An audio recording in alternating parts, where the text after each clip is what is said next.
In the winter of 2019, search and rescue teams in Alaska discovered something that still haunts them today. Deep in the frozen wilderness near Denali, they found a campsite where 3 experienced hikers had been staying. The tents were shredded from the inside, as if the occupants had desperately clawed their way out. Personal belongings were scattered in a perfect circle around the camp, and in the center, carved deep into the permafrost, were symbols that local indigenous elders refused to translate. But here's what made seasoned rescue workers quit their jobs. All 3 hikers were found alive, sitting calmly in a nearby cave with no memory of the previous 2 weeks and speaking in a language that linguists couldn't identify. When authorities tried to separate them for questioning, all 3 began screaming in perfect unison, their voices creating a sound so disturbing that the recording was immediately classified. That's just number 7 on our list tonight. Alaska holds secrets that the lower 48 will never understand. With over 665,000 square miles of untamed wilderness, where temperatures drop to -80 degrees and the sun disappears for months at a time, this frozen frontier has witnessed horrors that would make your worst nightmares seem like fairy tales. Tonight, we're counting down the 10 most disturbing true stories from America's last frontier. Stories so terrifying that local authorities tried to bury them. Witnesses refused to speak publicly, and survivors still wake up screaming decades later. These aren't urban legends or campfire tales. These are documented events that happened to real people, people who thought they understood what fear meant until Alaska showed them otherwise. Before we begin this descent into Alaska's darkest secrets, make sure to click that subscribe button and ring the notification bell, because once you hear these stories, you'll understand why Alaska has the highest rate of missing persons in America, and why those who venture into its wilderness sometimes come back different. Let's start our countdown with number 10, a story that begins with a routine hunting trip and ends with a question that still keeps Alaska State Troopers awake at night. What happens when the hunter becomes the hunted, and the predator isn't what you think it is? Story 1. The Whispering Ice. And now we reach our number 1 most disturbing true Alaskan horror story, an event so profoundly terrifying that it changed Alaska's emergency response protocols forever and created a classified file that remains sealed to this day.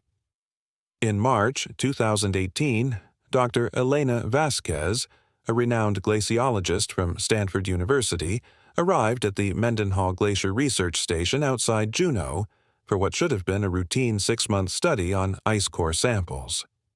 Elena had spent 15 years studying glaciers across the globe, from Greenland to Antarctica, and was considered one of the world's leading experts on ancient ice formations. She was accompanied by her research assistant, Marcus Chen, a graduate student who had worked with her for 3 years, and David Kowalski, a local guide with over 20 years of experience navigating Alaska's most treacherous terrain.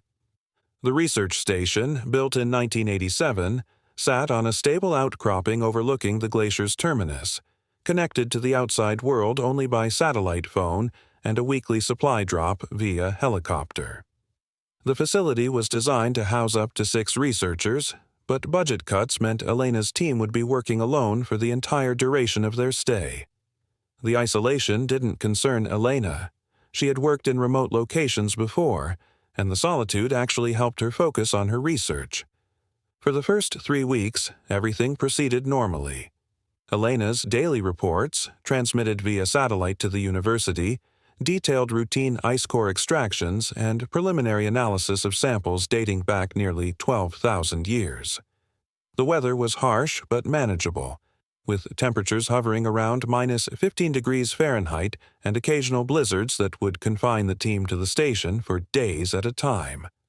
Marcus documented their daily activities in a video journal, capturing Elena's excitement as she discovered unusually well-preserved organic matter in several core samples. It was during the 4th week that Elena first mentioned the sounds. In her March 28th report, she noted an unusual acoustic phenomenon coming from deep within the glacier, a low-frequency humming that seemed to pulse in regular intervals. She theorized it might be caused by shifting ice or underground water flow, though she admitted the sound didn't match any glacial activity she had previously encountered. Marcus, meanwhile, began complaining of headaches and difficulty sleeping, which Elena attributed to the altitude and confined living conditions. By early April, Elena's reports became increasingly erratic. She described finding ice cores with what appeared to be deliberate markings, scratches and gouges that formed intricate patterns unlike anything created by natural geological processes. More disturbing was her claim that the organic matter in the samples was somehow still exhibiting cellular activity despite being frozen for millennia. When the university requested she send samples for independent analysis, Elena refused, insisting that removing the material from the glacier would compromise the research. David, the guide, tried to maintain normalcy, but his own behavior began to change. A man known for his jovial nature and endless stories about Alaskan wilderness, he became withdrawn and paranoid, constantly checking the station's perimeter and insisting he heard footsteps in the snow outside. When Marcus suggested David might be experiencing cabin fever, David responded by barricading himself in his room and refusing to come out except for meals. The situation deteriorated rapidly in mid-April when Elena announced she had made a breakthrough discovery. In her final coherent report, she claimed to have found evidence of a sophisticated civilization preserved in the glacier's deepest layers. Not just organic matter, but what she described as technological artifacts that defied explanation. She spoke of metallic objects with impossible geometric properties and crystalline structures that seemed to generate their own energy. Most disturbing was her assertion that the artifacts were somehow communicating with each other, creating the humming sounds they had been hearing. Marcus's video journals from this period reveal the true extent of their psychological deterioration. In shaky footage, he documented Elena spending 18 to 20 hours a day in the ice core lab, talking to herself in what sounded like multiple languages, some of which didn't appear to be human at all. She had stopped eating regular meals, sustaining herself only on melted ice water and claiming that the glacier was feeding her directly. Her physical appearance had changed dramatically. Her hair had turned completely white, her eyes had developed an unusual reflective quality, and her skin had taken on a bluish pallor that made her look as if she were suffering from severe hypothermia, though her body temperature remained normal. The breaking point came on April 19th when David burst into the common area, screaming that something was trying to get into the station. Marcus's camera captured Elena's response. She turned toward David with an expression of pure malice and spoke in a voice that sounded like multiple people talking in unison. "They're not trying to get in, David. They're trying to get out, and I'm going to help them." That night, Marcus barricaded himself in his room and sent a desperate satellite message to the university, begging for immediate extraction and warning that Elena had become something else. The rescue helicopter arrived 3 days later to find the research station in chaos. Equipment was smashed, furniture was overturned, and the ice core lab had been completely destroyed with samples and artifacts scattered everywhere. They found David first, curled in a corner of his room, catatonic and unresponsive. Marcus was discovered in the communications room, frantically trying to send a message that consisted only of the same phrase repeated thousands of times: "Don't let her take them back to the world." Elena was found in the glacier itself, standing waist-deep in a crevasse that hadn't existed when the team first arrived.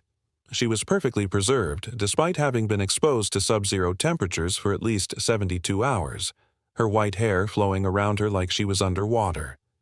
When the rescue team called to her, she turned and smiled with an expression of such profound wrongness that the lead rescuer later required psychiatric treatment.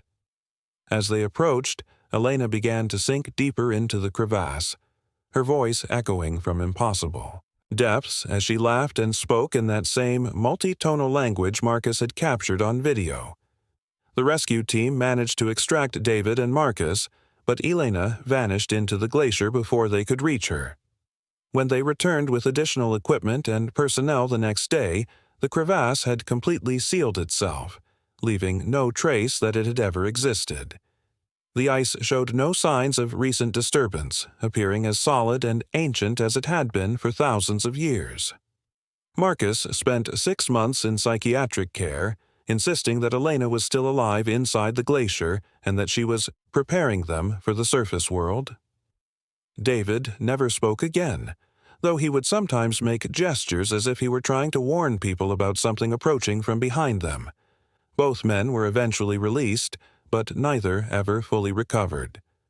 Marcus moved to a desert climate and refuses to go anywhere near ice or snow, while David lives in a cabin in rural Montana, as far from any glacier as he can manage. The official report classified the incident as a case of severe environmental psychosis brought on by isolation and extreme conditions. The university sealed Elena's research and declared the Mendenhall station permanently closed to civilian researchers. However, local indigenous elders who learned about the incident were not surprised. They spoke of ancient warnings about things that sleep in the ice, entities that wait patiently for someone foolish enough to wake them up and naive enough to believe they could be controlled. What makes this story truly terrifying isn't just what happened to Elena and her team, but what happened afterward. Since 2018, the Mendenhall Glacier has been retreating at an unprecedented rate, revealing sections of ice that had been buried for millennia. Park rangers report strange sounds coming from the newly exposed areas, the same low-frequency humming that Elena first documented. More disturbing are the reports from tourists and researchers who visit the glacier's viewing areas. They describe seeing shapes moving beneath the ice, shadows that seem to follow visitors along the glacier's edge, and, most unnervingly, the figure of a woman with flowing white hair who appears in photographs but was never seen by the photographers themselves. The final piece of evidence came in 2021, when a hiker discovered Elena's research journal buried in the snow near the old station site. The entries, written in her handwriting but in multiple languages including several that linguists couldn't identify, describe in detail the civilization she claimed to have found in the ice. According to the journal, this ancient race had been waiting in suspended animation for the right conditions to return to the surface world. Elena's final entry, dated 3 days after the rescue team found the station empty, simply read, "The ice remembers everything. And now it remembers us. They're coming back and I'm bringing them home." Today, the Mendenhall Glacier continues to recede, and with each passing year, more of its ancient secrets are exposed to the surface world. Climate researchers monitoring the glacier have requested additional security and refuse to work alone, though they won't explain why. Local authorities maintain increased surveillance of the area, officially to monitor tourist safety, but those familiar with the Elena Vasquez incident know they're watching for something else entirely. Signs that the things sleeping in the ice might finally be ready to wake up, and that somewhere in those frozen depths, Dr. Elena Vasquez is still working to help them find their way back to a world they left behind 12,000 years ago. Story 2. The Aurora Frequency. Coming in at number 2 on our countdown is a story that the Federal Aviation Administration tried to classify for over a decade, an event so disturbing that it changed how aircraft navigate Alaskan airspace forever and created a zone that commercial pilots still refuse to fly through today. Captain Sarah Mitchell was a 38-year-old bush pilot with over 15 years of experience flying Alaska's most dangerous routes. She had navigated through whiteout blizzards, landed on glaciers during earthquakes, and once successfully crash-landed a damaged plane in the Brooks Range while saving the lives of 4 stranded researchers.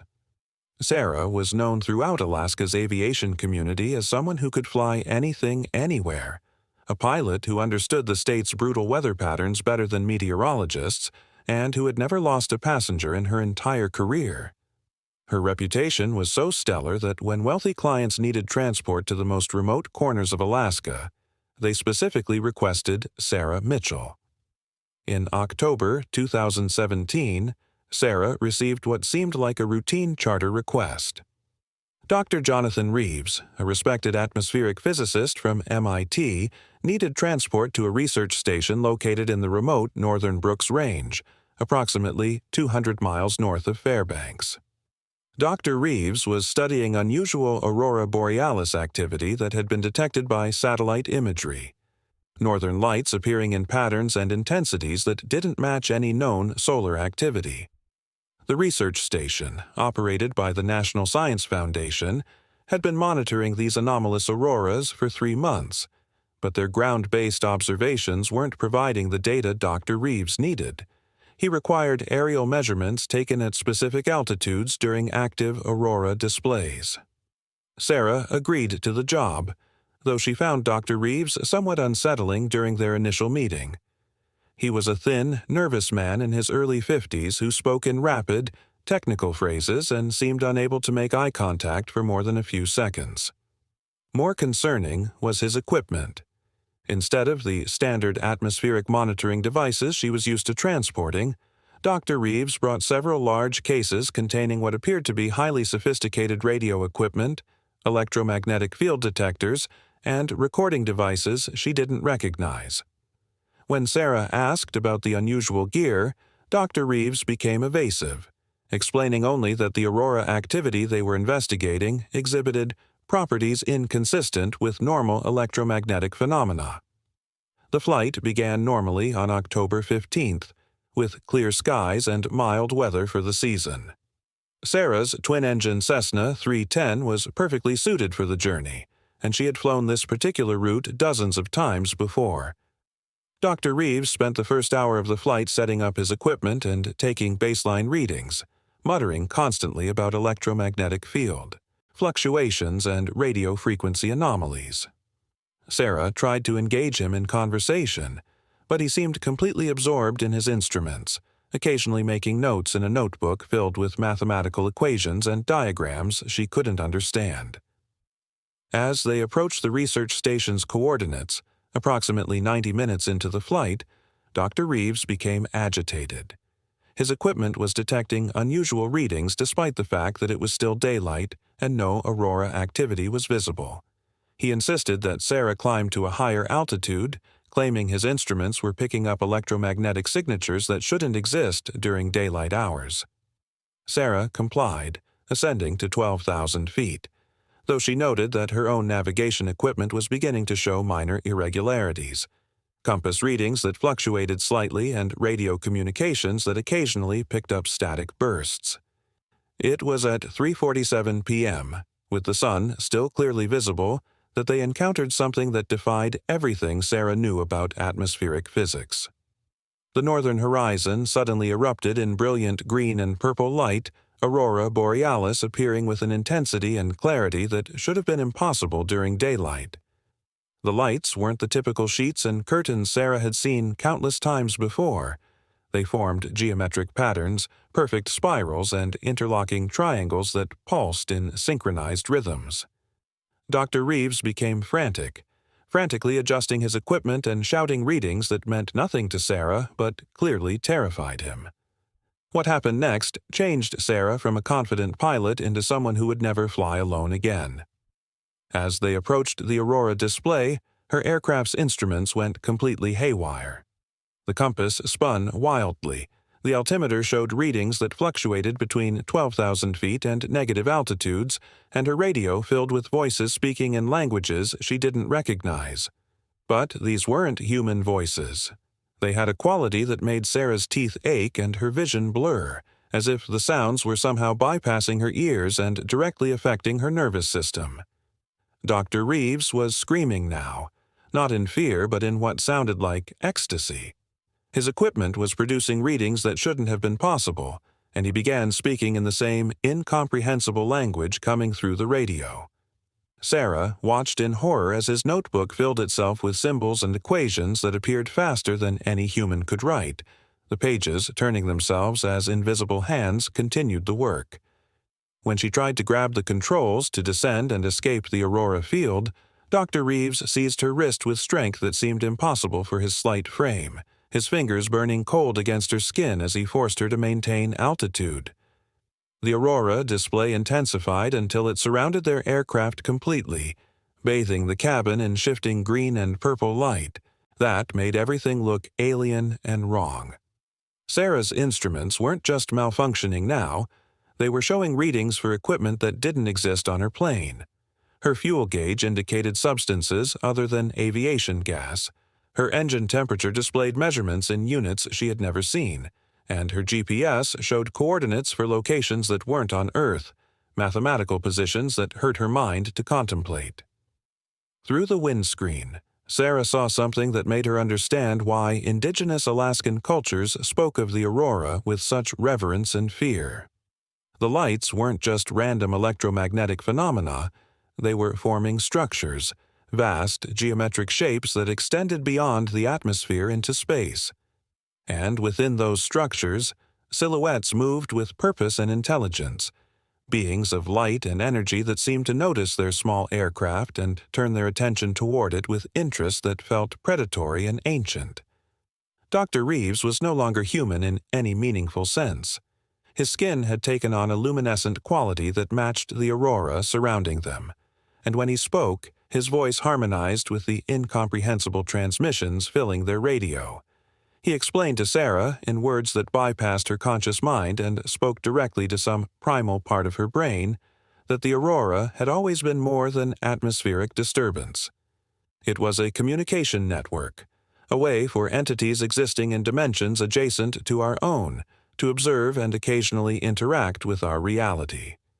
The unusual patterns they had been studying weren't random. They were attempts at contact, messages sent by intelligences that had been watching human development for millennia and were finally ready to establish direct communication. The research station they were supposed to visit didn't exist, Dr. Reeves revealed. It had never existed. The coordinates were a focal point, a place where the dimensional barriers were thin enough for the Aurora entities to manifest more directly. Sarah's aircraft had been chosen as a test subject, a way for these beings to study human technology and psychology while preparing for more extensive contact. Dr. Reeves himself had been selected years earlier, his consciousness gradually modified during previous Aurora encounters until he became a willing collaborator in humanity's introduction to its cosmic neighbors. Sarah found herself unable to control her own actions as the Aurora's influence strengthened. Her hands moved across the instrument panel without her conscious direction, adjusting settings and entering flight parameters that would bring them deeper into the electromagnetic field. Part of her mind screamed in terror, while another part felt a growing sense of euphoria, as if she were finally understanding truths about the universe that had been hidden from humanity since the beginning of recorded history. The entities communicating through the Aurora weren't malevolent. She realized, but they weren't benevolent either.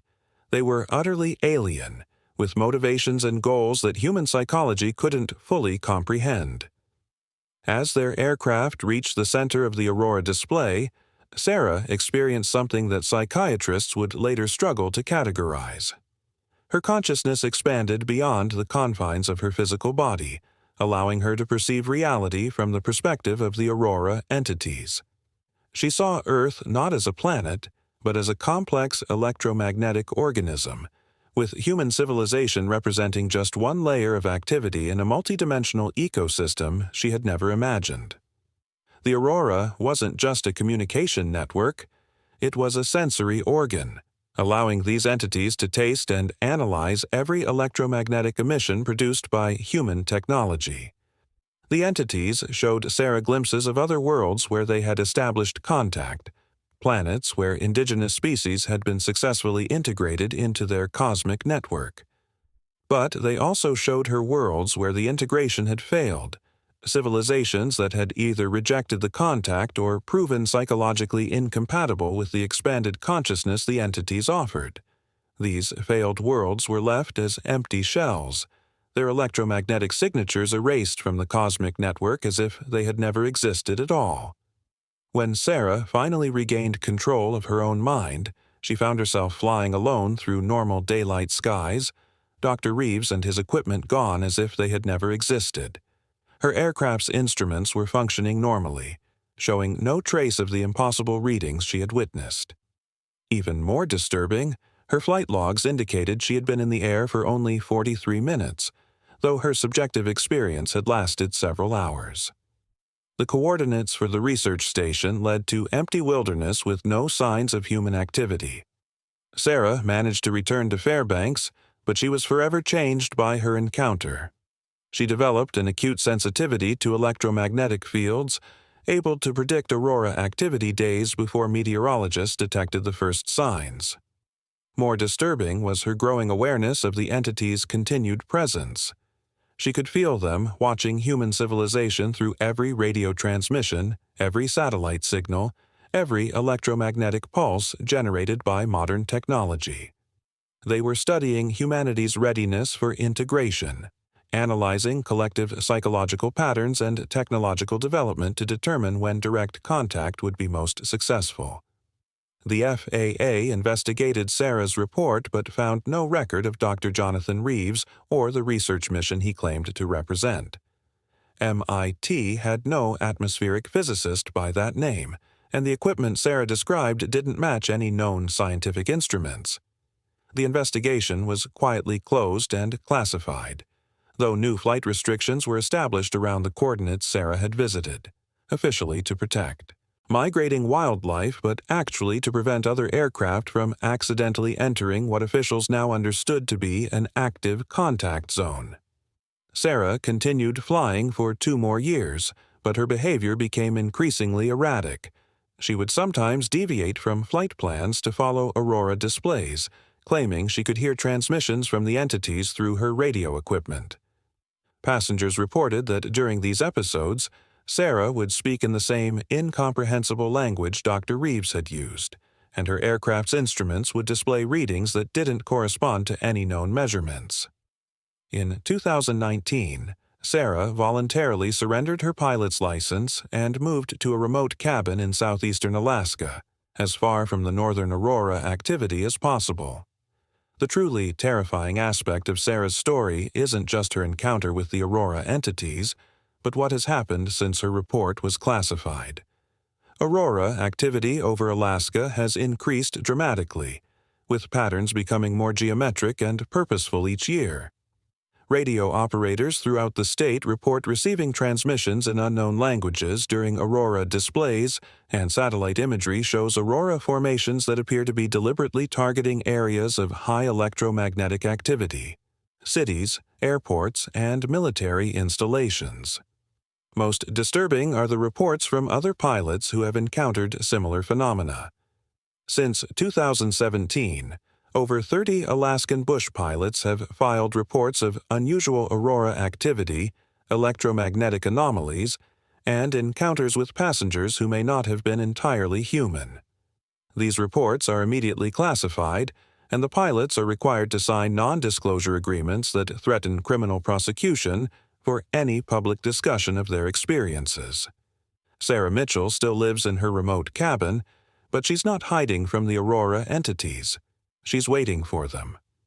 According to her final interview with FAA investigators, the entities showed her a timeline, a schedule for humanity's integration into their cosmic network. The process would be gradual, beginning with individual contact and slowly expanding until human civilization was ready for full disclosure. Sarah believes she was chosen not just as a test subject, but as a future intermediary, someone who could help facilitate communication when the entities decide that humanity is ready for the next phase of contact. Every winter, when the aurora season reaches its peak, emergency services in northern Alaska report increased numbers of pilots requesting permission to fly into restricted airspace, claiming they've received navigation instructions through their radio equipment. These requests are always denied, but satellite tracking shows that several aircraft have violated the restrictions anyway, flying directly into active aurora displays and disappearing from radar for hours at a time before returning with no memory of where they've been. The pilots are debriefed and their stories classified, but the pattern continues, suggesting that Sarah's encounter was not an isolated incident, but the beginning of a much larger phenomenon that authorities are struggling to understand and contain. Story 3. The Permafrost Memory. At number 3 on our countdown is a story that forced the Alaska Department of Environmental Conservation to create an entirely new classification system for hazardous materials, an incident so disturbing that it led to the permanent evacuation of an entire region and created the exclusion zone that remains off-limits to this day. In September 2016, construction began on what was supposed to be the largest natural gas pipeline in Alaskan history, a massive infrastructure project designed to transport liquefied natural gas from the North Slope to processing facilities in Anchorage. The project, valued at over $14 billion, represented the largest private investment in Alaskan history and promised to revolutionize the state's energy independence. Leading the excavation team was Robert "Tank" Morrison, a veteran construction foreman with 32 years of experience in extreme weather construction projects across Alaska, Canada, and Siberia.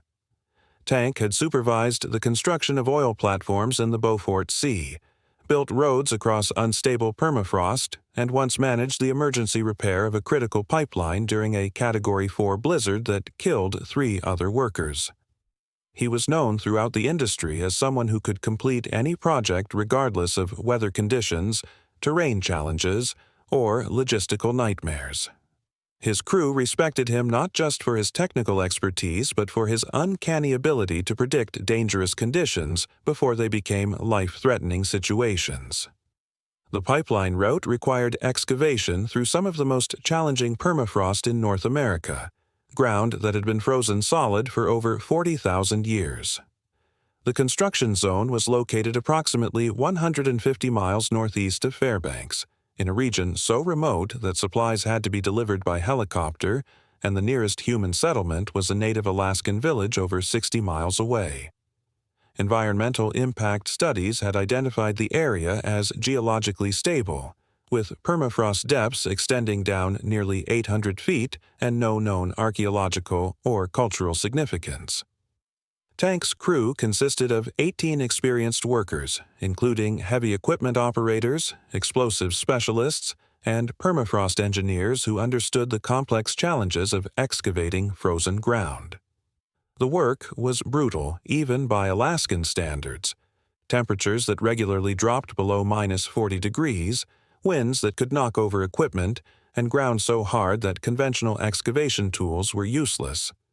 The crew used specialized heated drill bits, controlled explosives, and industrial steam systems to gradually thaw and remove the permafrost in carefully measured sections. For the first 6 weeks, the project proceeded ahead of schedule. Tank's crew had successfully excavated nearly 3 miles of the planned route, creating a trench 12 feet deep and 20 feet wide through permafrost that had remained undisturbed since the last ice age. The work was exhausting but routine, following procedures that Tank had refined over decades of similar projects. The permafrost revealed the expected geological layers: ancient organic matter, fossilized plant material, and occasionally the remains of Ice Age animals that had been perfectly preserved for millennia.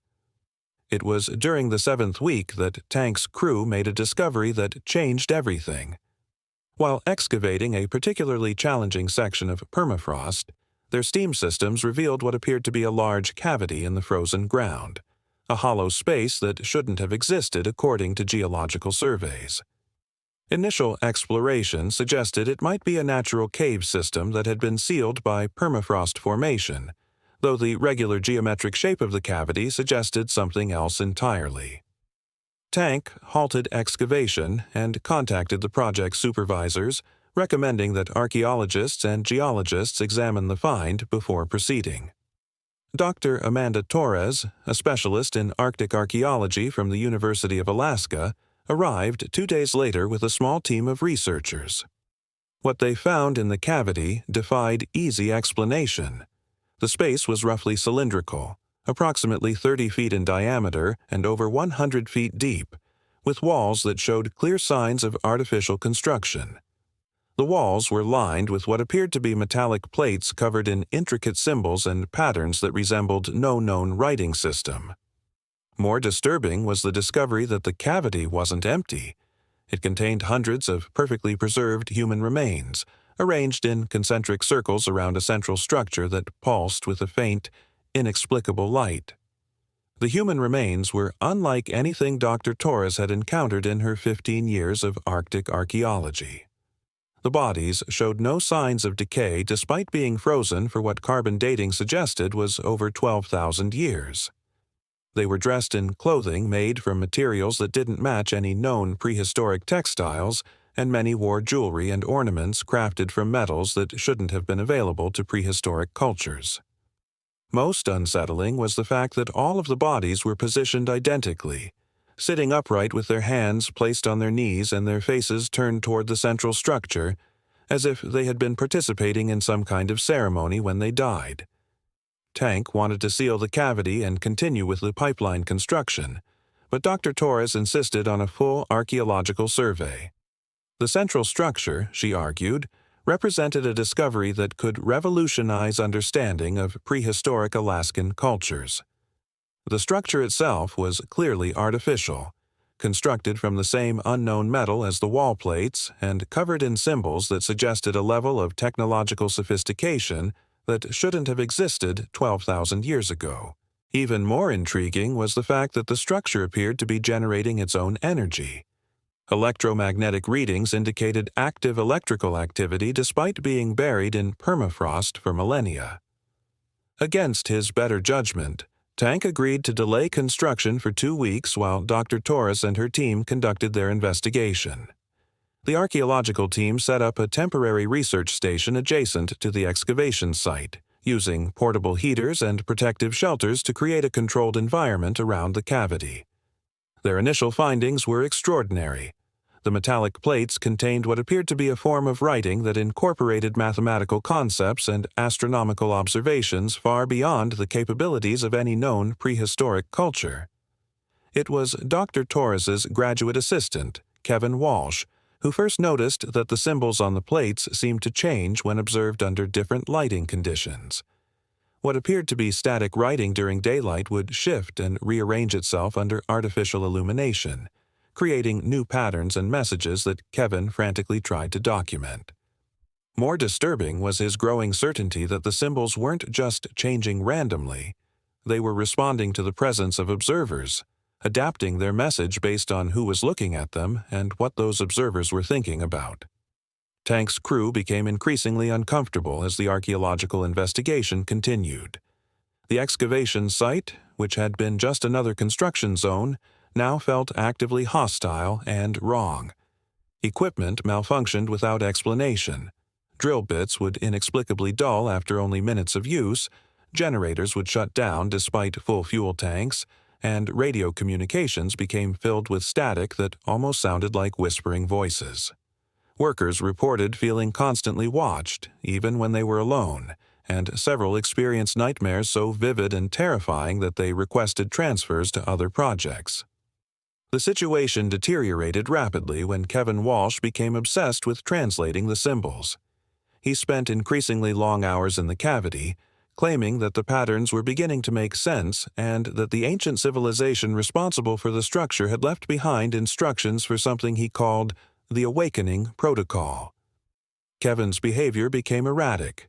He stopped eating regular meals, spoke in fragments of what sounded like an ancient language, and developed a disturbing habit of staring at the preserved bodies as if expecting them to move or speak. Dr. Torres tried to maintain scientific objectivity, but her own research notes from this period reveal growing concern about the psychological effects of prolonged exposure to the cavity. She documented electromagnetic anomalies that interfered with electronic equipment, temperature fluctuations that couldn't be explained by environmental factors, and audio recordings that captured sounds resembling human voices speaking in unidentifiable languages. Most disturbing were the photographs she took of the preserved bodies. In several images, the bodies appeared to have moved slightly between shots, though no one had observed any actual movement. The crisis began on the 14th day of the archaeological investigation when Kevin Walsh disappeared. Security cameras showed him entering the cavity at approximately 2:30 a.m., but he never emerged. Search teams found no trace of him in the cylindrical space, despite the fact that there were no other exits and the cavity had been under constant surveillance. His research notes, left behind in his tent, consisted of increasingly illegible symbols that hurt to look at directly and mathematical equations that seemed to fold in on themselves when examined closely. Tank decided to end the archaeological investigation and resume construction, but when his crew attempted to seal the cavity with concrete, something fought back.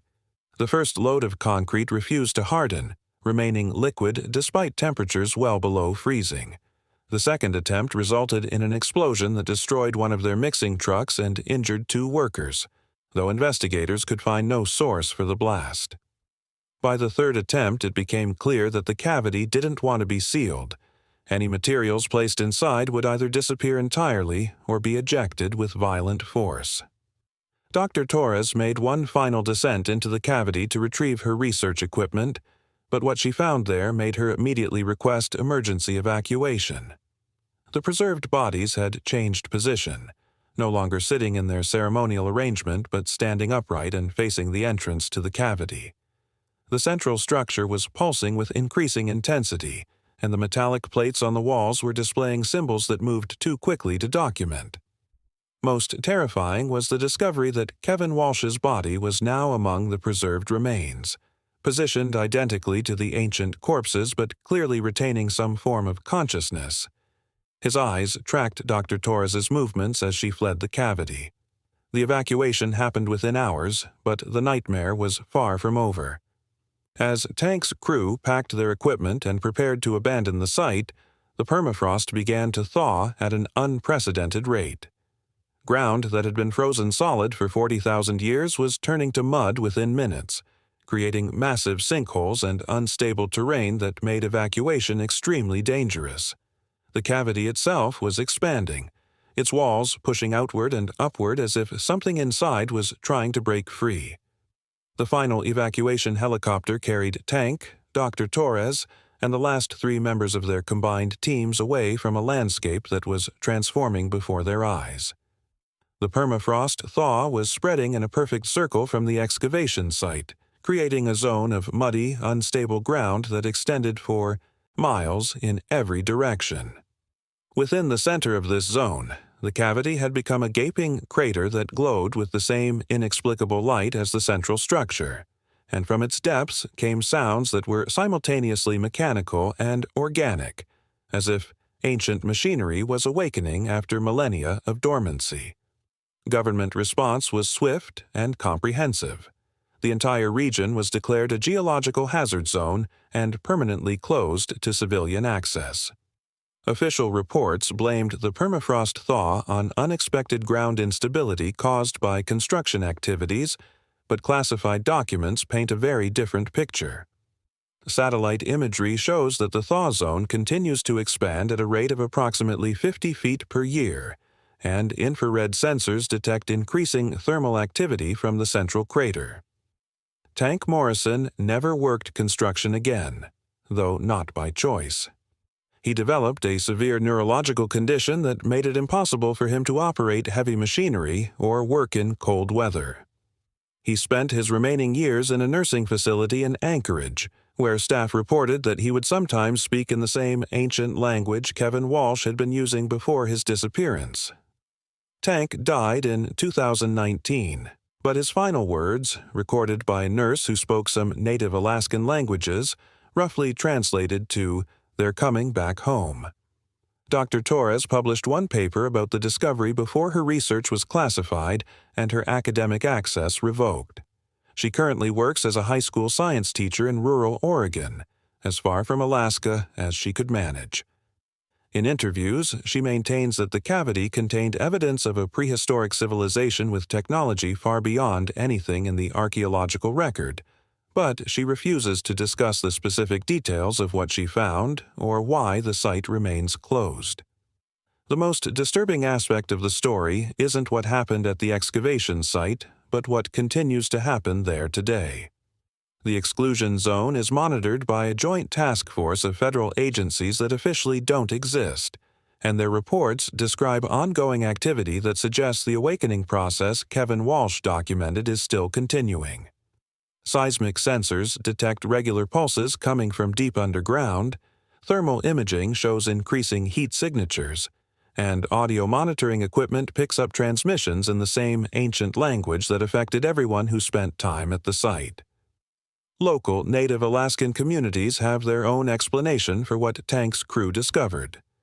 According to traditional stories passed down for generations, the permafrost has always been more than just frozen ground. It's a barrier that keeps ancient things buried where they belong. The stories speak of entities that existed before the Ice Age, beings of such power and malevolence that the Earth itself had to freeze them in place to protect future generations. The construction project didn't just dig through permafrost, it breached a prison that had held for 12,000 years, and now the inmates are slowly working their way back to the surface. Today, the exclusion zone continues to expand as the permafrost thaw spreads outward from the original excavation site. Climate scientists publicly blame global warming, but classified reports suggest that the thaw is generating its own heat through processes that don't match any known geological phenomena. Within the center of the zone, satellite imagery shows structures rising from the ground, metallic constructions that match the plates Kevin Walsh was trying to translate, growing larger and more complex each year, as if something buried deep in the permafrost is building its way back to the surface world it left behind millennia ago. Story 4. The Iditarod Runner. Number 4 on our countdown takes us into the heart of Alaska's most famous wilderness challenge, where what should have been a routine training run became a nightmare that changed the Iditarod forever and created rules that organizers still refuse to explain publicly. Tommy Nakamura was a third-generation Alaskan musher whose grandfather had competed in the very first Iditarod in 1973. By 2020, at age 34, Tommy had completed the race 7 times, finishing in the top 10 twice and earning a reputation as one of the most technically skilled mushers on the circuit. He understood sled dogs better than most people understood their own families, could navigate by stars alone when GPS failed, and had survived weather conditions that killed less experienced competitors. Tommy's kennel, located 40 miles outside of Nome, housed 23 Siberian Huskies that he had trained from puppies, dogs so well-conditioned and loyal that other mushers would offer ridiculous sums to purchase even his retired animals. In December 2020, Tommy was preparing for what he hoped would be his breakthrough Iditarod season. He had spent 3 years developing a new training regimen based on traditional Inuit techniques combined with modern sports science, and his dogs were performing at levels that impressed even veteran mushers. His lead dog, a 7-year-old female named Casca, had developed an almost supernatural ability to find safe trail routes through dangerous terrain, seemingly able to sense unstable ice or hidden obstacles that would trap other teams. Tommy's training runs followed a carefully planned circuit that covered over 200 miles of wilderness between Nome and the abandoned mining town of Council. The route included every type of terrain and weather condition the actual Iditarod might present: frozen rivers, dense forest, exposed tundra, and mountain passes where wind speeds could exceed 60 miles per hour. Tommy had run this circuit dozens of times over the years, marking safe camping spots, emergency shelters, and supply caches that would allow him to complete the full training run over 4 days. On December 18th, Tommy began what should have been his final major training run before the 2021 Iditarod. Weather conditions were ideal: clear skies, temperatures around -20 degrees Fahrenheit, and minimal wind. His team consisted of 12 dogs led by Casca, with his most experienced runners in wheel and swing positions. Tommy carried supplies for 5 days, though the planned route would only take 4, along with emergency equipment including satellite communication gear, medical supplies, and enough dog food to sustain his team through any reasonable delay. The first day proceeded perfectly, with Tommy's team covering 63 miles through familiar territory at excellent speed. His dogs were in peak condition, showing none of the fatigue or stress that might indicate overtraining, and Casca's navigation was flawless. Tommy made camp that evening at a sheltered spot he had used many times before, setting up his tent and caring for his dogs according to the meticulous routine that had kept him safe through hundreds of nights in the Alaskan wilderness.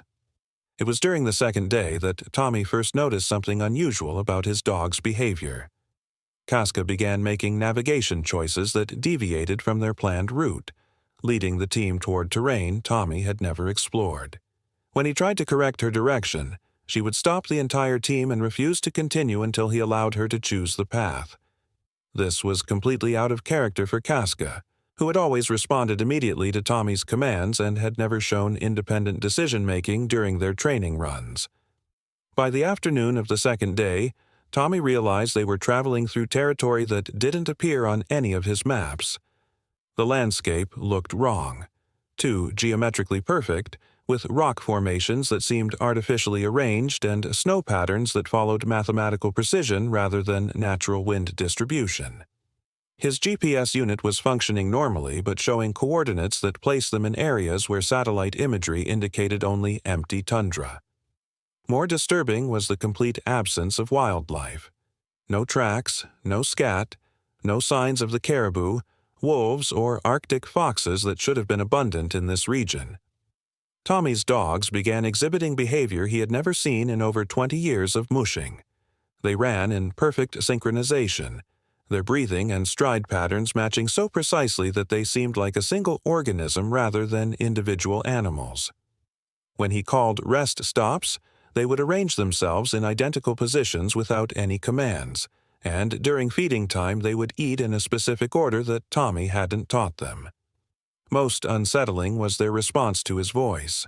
They seemed to understand complex instructions he had never given them before, as if they had developed enhanced intelligence overnight. On the evening of the second day, Tommy made camp in a valley that definitely hadn't been on his route plan. The valley was almost perfectly circular, surrounded by hills that rose to identical heights and covered with snow so uniformly white that it hurt to look at directly. His tent thermometer showed -25 degrees, but the air felt warmer, and his dogs showed no signs of cold stress despite the temperature.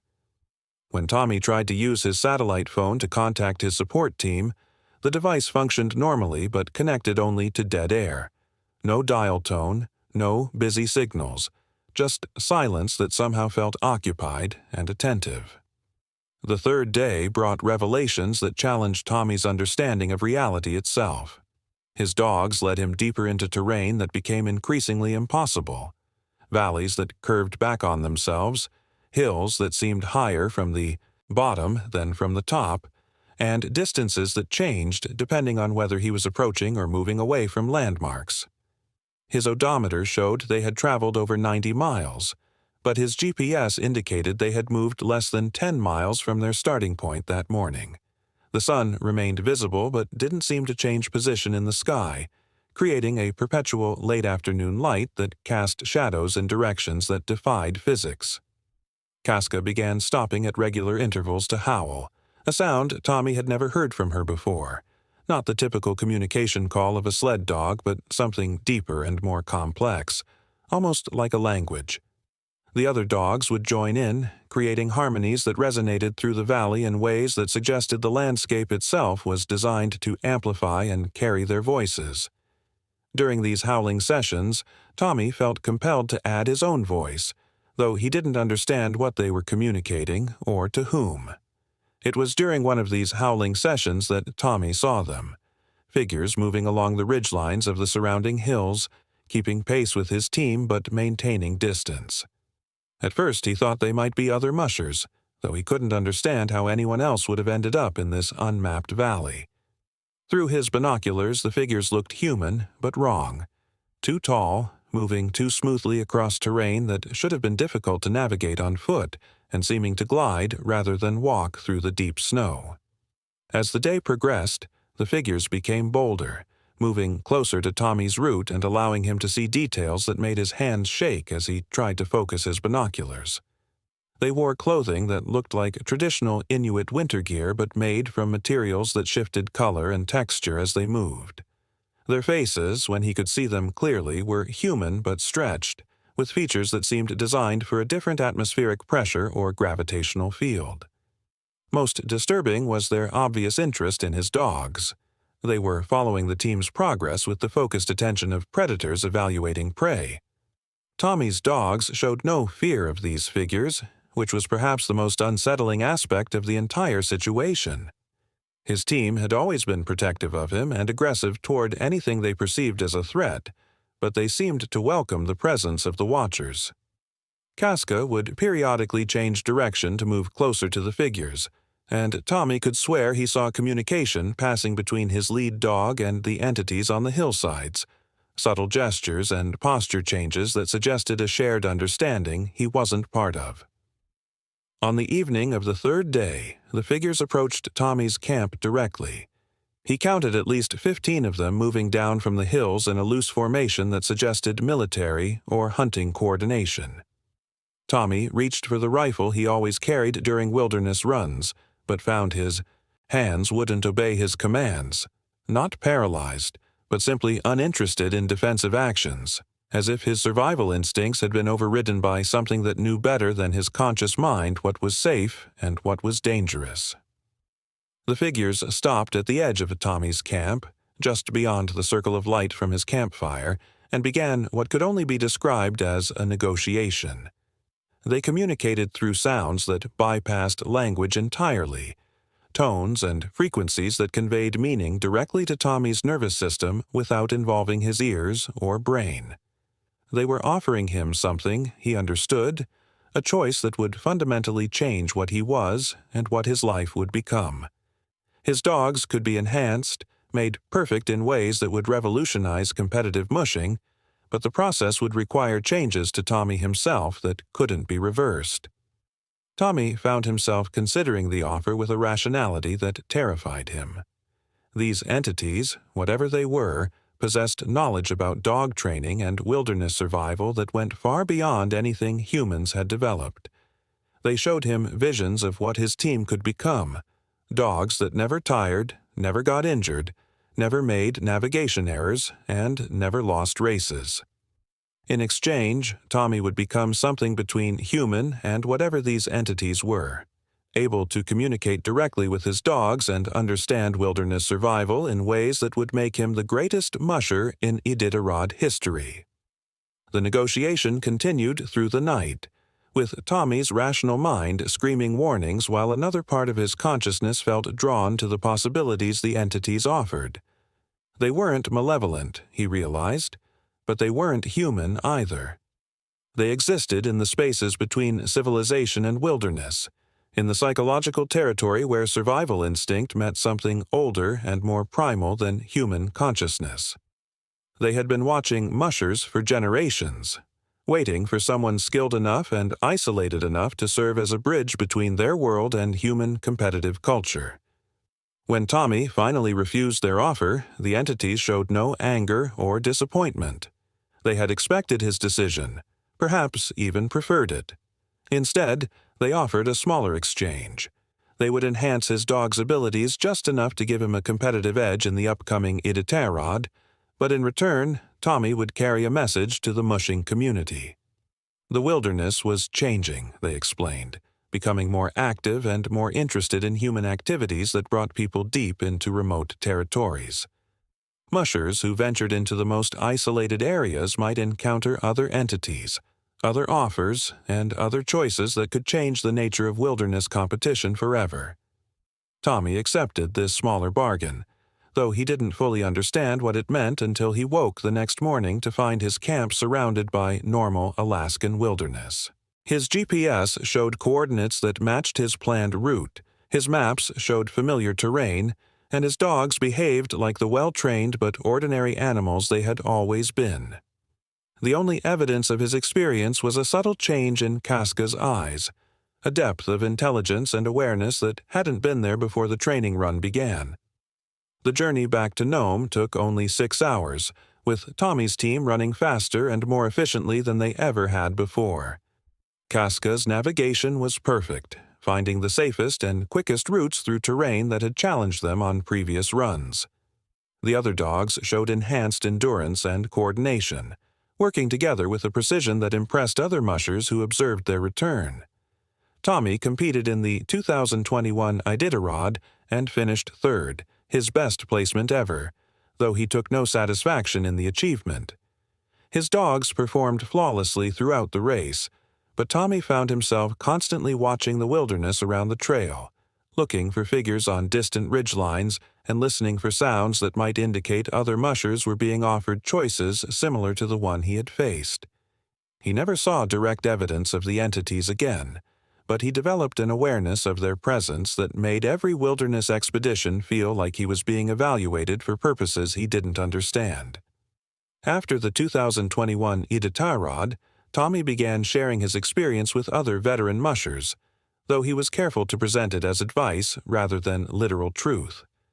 He warned them about areas where dogs might exhibit unusual behavior, routes where navigation equipment might malfunction, and camping spots where mushers might experience vivid dreams or disorienting psychological effects. Most dismissed his warnings as wilderness paranoia, but a few veteran mushers admitted they had experienced similar phenomena during their most remote training runs. The Iditarod organization quietly implemented new safety protocols following the 2021 race, though they never publicly acknowledged Tommy's report or explained the reasoning behind the changes. Mushers are now required to carry additional communication equipment, follow more restrictive route guidelines in certain remote sections, and participate in expanded psychological evaluations designed to identify stress responses to extreme isolation. Race officials monitor musher locations more closely and investigate any significant deviations from planned routes, though they attribute these measures to general safety improvements rather than specific incidents. Tommy continues mushing, but has never again ventured into the truly remote wilderness areas where his encounter occurred.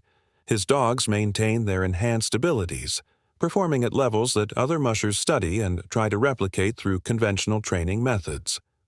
Casca, now retired from racing, serves as the foundation for Tommy's breeding program, though her offspring show intelligence and instincts that seem to exceed normal canine capabilities, as if they inherited some portion of the enhancement their mother received. The most disturbing aspect of Tommy's story isn't his encounter with the entities, but what it suggests about the nature of Alaska's wilderness itself. According to Tommy, the remote areas aren't empty. They're inhabited by intelligences that have been observing human activity for generations, making selective contact with individuals who venture far enough from civilization to encounter them safely. These entities aren't necessarily hostile, but they have their own agenda regarding human expansion into wilderness areas, and they're actively recruiting human collaborators to help facilitate whatever changes they have planned for the relationship between civilization and the wild spaces that surround it. Today, experienced mushers report increasing numbers of encounters with unexplained phenomena during training runs in Alaska's most remote regions. Equipment malfunctions that resolve themselves, dogs that suddenly develop enhanced abilities, and navigation experiences that suggest the wilderness itself is becoming more interactive and intentionally challenging. The Iditarod organization investigates these reports privately but maintains public silence, though veterans of the race whisper about sections of the trail where mushers sometimes return with capabilities and knowledge they didn't have when they started, as if the race has become more than just a competition between humans and dogs, but a selection process for individuals ready to serve as intermediaries between human civilization and the ancient intelligences that have always called Alaska's wilderness home. Story 5. The Deep Station. At number 5 on our countdown is a story that the U.S. Coast Guard has never officially acknowledged, an incident so classified that even congressional oversight committees have been denied access to the full report, and which led to the permanent closure of an entire sector of Alaskan waters to civilian navigation. Lieutenant Commander Jessica Chen had spent 8 years serving on Coast Guard cutters in some of the world's most dangerous waters. She had coordinated rescues during Category 4 hurricanes in the Gulf of Mexico, intercepted drug smugglers in the Caribbean, and participated in search and rescue operations in the North Atlantic that saved hundreds of lives. In 2019, at age 31, Jessica was assigned to command the USCGC Steadfast, a 210-foot medium-endurance cutter based out of Kodiak, Alaska, responsible for law enforcement, search and rescue, and maritime safety in the treacherous waters of the Gulf of Alaska. Jessica's crew consisted of 73 highly trained Coast Guard personnel, including experienced navigators, engineers, communication specialists, and rescue swimmers who had survived some of the most challenging maritime conditions on Earth. The Steadfast was equipped with state-of-the-art radar systems, satellite communication arrays, and rescue equipment capable of operating in Arctic conditions that would disable civilian vessels. Jessica had earned her crew's absolute trust through her ability to make split-second decisions during life-or-death emergencies and her uncanny skill at predicting weather patterns that could turn routine patrols into survival situations. On November 14, 2019, the Steadfast received an emergency distress call from the commercial fishing vessel Northern Promise, a 180-foot factory ship that had been working the rich fishing grounds approximately 200 miles southwest of Kodiak Island. The Northern Promise reported engine failure and was taking on water and seas with 15-foot swells and sustained winds of 45 knots. With a crew of 26 aboard and weather conditions deteriorating rapidly, the situation qualified as an immediate life-threatening emergency requiring the Coast Guard's fastest possible response.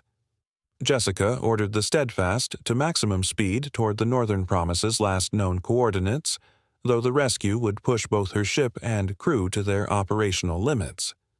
The weather forecast predicted worsening conditions throughout the night, with wave heights increasing to 20 feet, and the possibility of freezing spray that could disable equipment and create life-threatening ice accumulation on deck. Despite these challenges, Jessica was confident in her crew's abilities. They had successfully completed dozens of similar rescues under equally dangerous conditions. The journey to the distress coordinates took 14 hours through increasingly violent seas.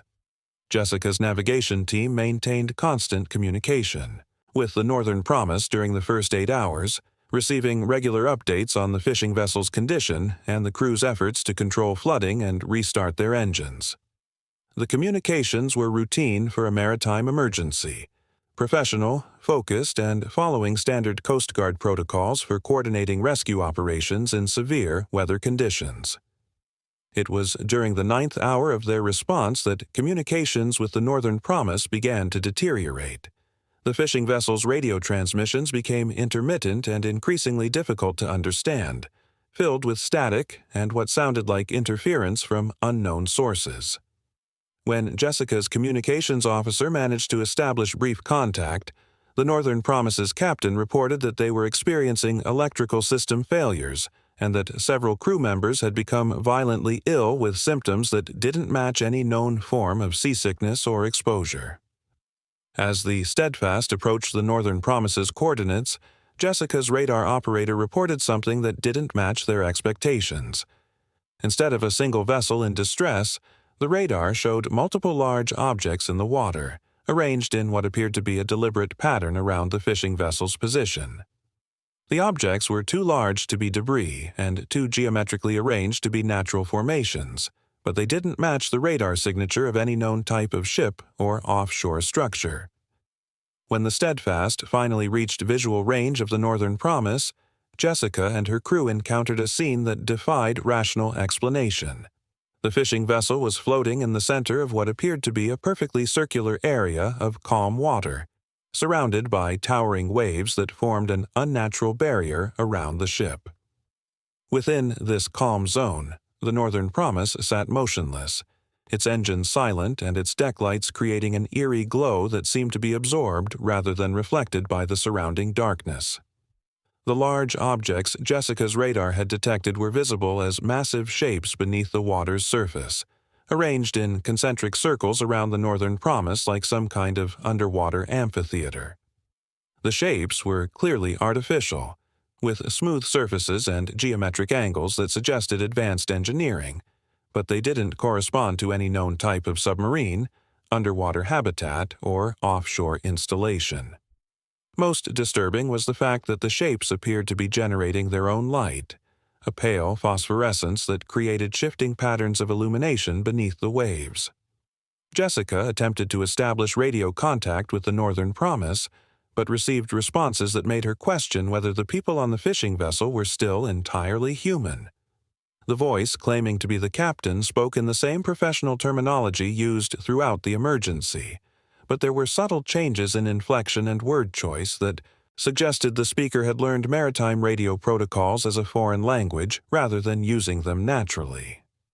When Jessica requested a crew status report, the response included details about the ship's condition that no fishing vessel captain should have known without sophisticated engineering equipment.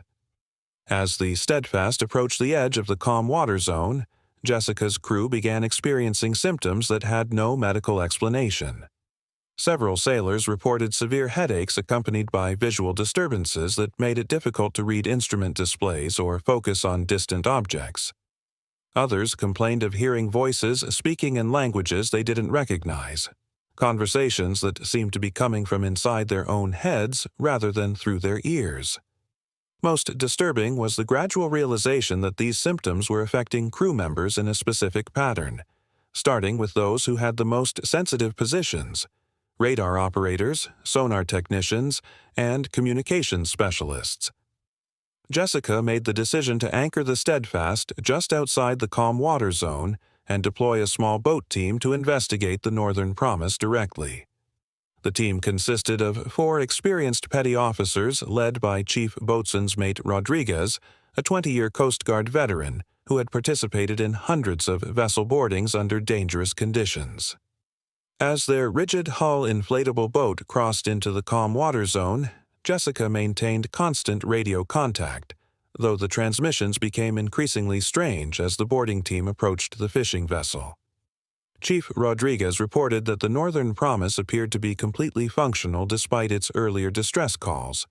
The engines were running normally, all electrical systems were operational, and there were no signs of the flooding or structural damage that had prompted the emergency response. More puzzling was the complete absence of the Northern Promise's crew.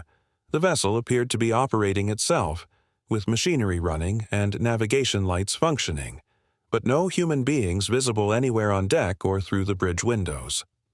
When Rodriguez's team boarded the Northern Promise, they found evidence of the crew's presence, but no actual people. Personal belongings were arranged as if the crew had simply stepped away moments earlier, with coffee still warm in mugs, navigation charts spread on tables, and half-eaten meals in the galley. The ship's logs contained entries dated through the current day, written in the handwriting of various crew members, but the content of the entries described activities and observations that didn't match the vessel's actual situation. The final log entry, written in the captain's distinctive handwriting, read, "Day 847 of the Deep Station assignment. The surface dwellers have finally responded to our invitation. Recommend proceeding to Phase 2 of the integration protocol. The crew is ready for transition and the observers below have confirmed that the rescue vessel contains suitable candidates for expansion of the program. Personal note, I never expected to miss the sun, but the knowledge they've shared makes the sacrifice worthwhile." Chief Rodriguez immediately ordered his team to evacuate the Northern Promise, but as they attempted to leave, the fishing vessel began to sink. Not the chaotic, violent sinking that would result from hull damage, but a controlled, deliberate descent that suggested the ship was designed to submerge. The crew scrambled back to their inflatable boat as the Northern Promise disappeared beneath the surface, its lights remaining visible as it descended toward the geometric shapes that Jessica's sonar had detected on the ocean floor. As Rodriguez's team fled back toward the Steadfast, the calm water zone began to collapse. The towering waves that had formed the circular barrier crashed inward, creating a maelstrom of churning water and foam that threatened to swamp their small boat. Jessica ordered the Steadfast to maximum speed, desperate to extract her boarding team before they were caught in the chaos, But the rescue was complicated by the fact that her ship's instruments were providing conflicting information about distance, direction, and the location of her own crew. The extraction was successful, but Rodriguez and his team returned fundamentally changed by their experience aboard the Northern Promise. All 4 men exhibited enhanced cognitive abilities in areas related to maritime navigation and underwater operations, demonstrating knowledge about ocean currents, pressure dynamics, and deep-sea geology that exceeded their previous training. More disturbing was their shared insistence that the Northern Promise hadn't been destroyed, but had simply returned to its assigned station on the ocean floor, where its crew continued their work as part of a research program they weren't authorized to discuss. Jessica filed a detailed report about the incident, but within 48 hours she received orders to amend her account. The official version described a routine rescue operation where the Steadfast responded to a false distress call, possibly generated by equipment malfunction or atmospheric interference. The Northern Promise was listed as having returned safely to port under its own power, and Jessica's crew was required to sign non-disclosure agreements that prohibited any discussion of the incident. The 4 members of Rodriguez's boarding team were quietly transferred to different Coast Guard installations, officially for career development opportunities, but actually to prevent them from comparing their experiences or continuing to work together. Rodriguez himself was promoted and assigned to a desk job in Washington, D.C., where his enhanced maritime knowledge could be utilized for strategic planning while keeping him away from active sea duty. Jessica completed her assignment aboard the Steadfast but requested transfer to land-based duties, officially for family reasons, but actually because she had developed a profound unease about deep-water operations. She currently serves as an instructor at the Coast Guard Academy, where she trains future officers in search and rescue procedures while carefully avoiding any mention of encounters with underwater installations or crews that might not be entirely human. The area where the Steadfast encountered the Northern Promise has been quietly designated as a restricted navigation zone, officially due to unexploded ordnance from World War II training exercises, but actually because Coast Guard monitoring stations continue to detect unusual activity on the ocean floor. Sonar sweeps reveal structures that appear and disappear according to patterns that suggest intelligent operation, and hydrophone arrays pick up transmissions in frequencies that sound almost like human voices, but contain information that no surface-dwelling person should possess. Most disturbing are the reports from other fishing vessels that have operated near the restricted zone. Captains describe encounters with vessels that appear to be normal fishing boats but exhibit capabilities that exceed known maritime technology. Ships that can dive beneath the surface and operate underwater for extended periods, crews that demonstrate impossible knowledge about deep-sea conditions, and fishing techniques that locate and harvest species from depths that should be inaccessible to conventional equipment. These reports are investigated by a joint task force of Coast Guard, Navy, and civilian agencies that officially doesn't exist.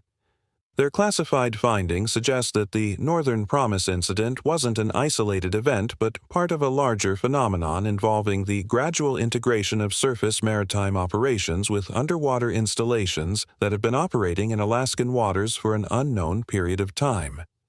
The installations appear to be recruiting human personnel through engineered emergency situations, offering enhanced capabilities in exchange for permanent service in what they describe as deep station assignments.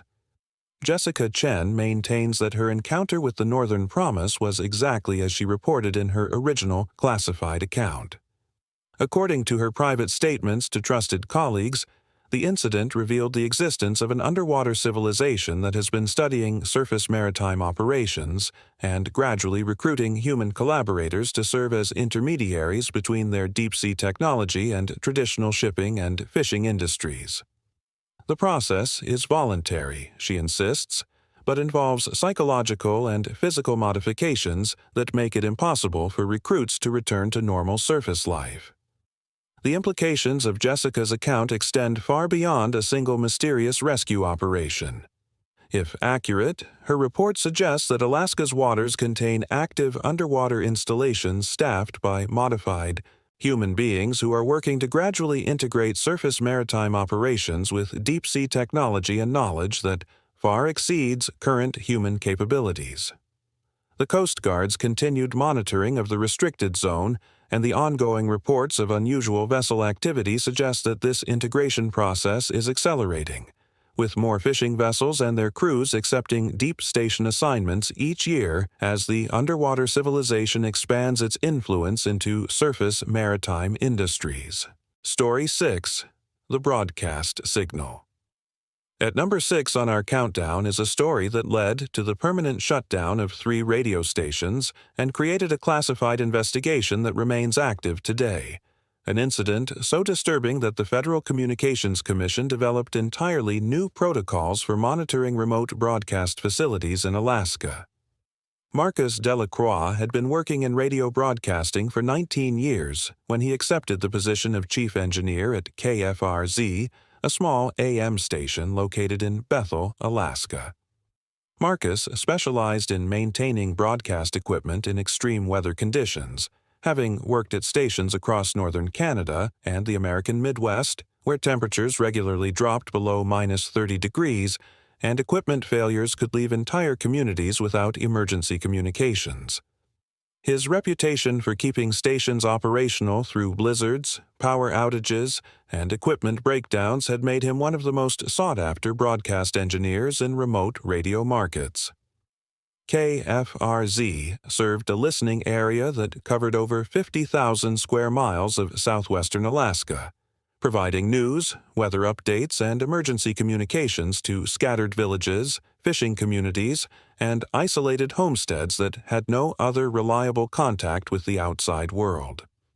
The station operated from a small building located 12 miles outside of Bethel, connected to the main transmitter site by a narrow access road that became impassable during heavy snow. Marcus lived alone at the station during winter months, maintaining the equipment and ensuring continuous broadcast service to communities that depended on KFRZ for survival information during Alaska's harsh winter season. The station's programming consisted primarily of automated music, hourly news updates from a satellite feed, and local weather reports that Marcus compiled from National Weather Service data. During emergencies, KFRZ served as a crucial communication hub, relaying messages between remote villages and coordinating rescue operations when other communication systems failed. Marcus took this responsibility seriously, understanding that his work could mean the difference between life and death for people living hundreds of miles from the nearest hospital or emergency services. In January 2018, Marcus began receiving strange signals during the late-night hours when KFRZ typically broadcast automated programming.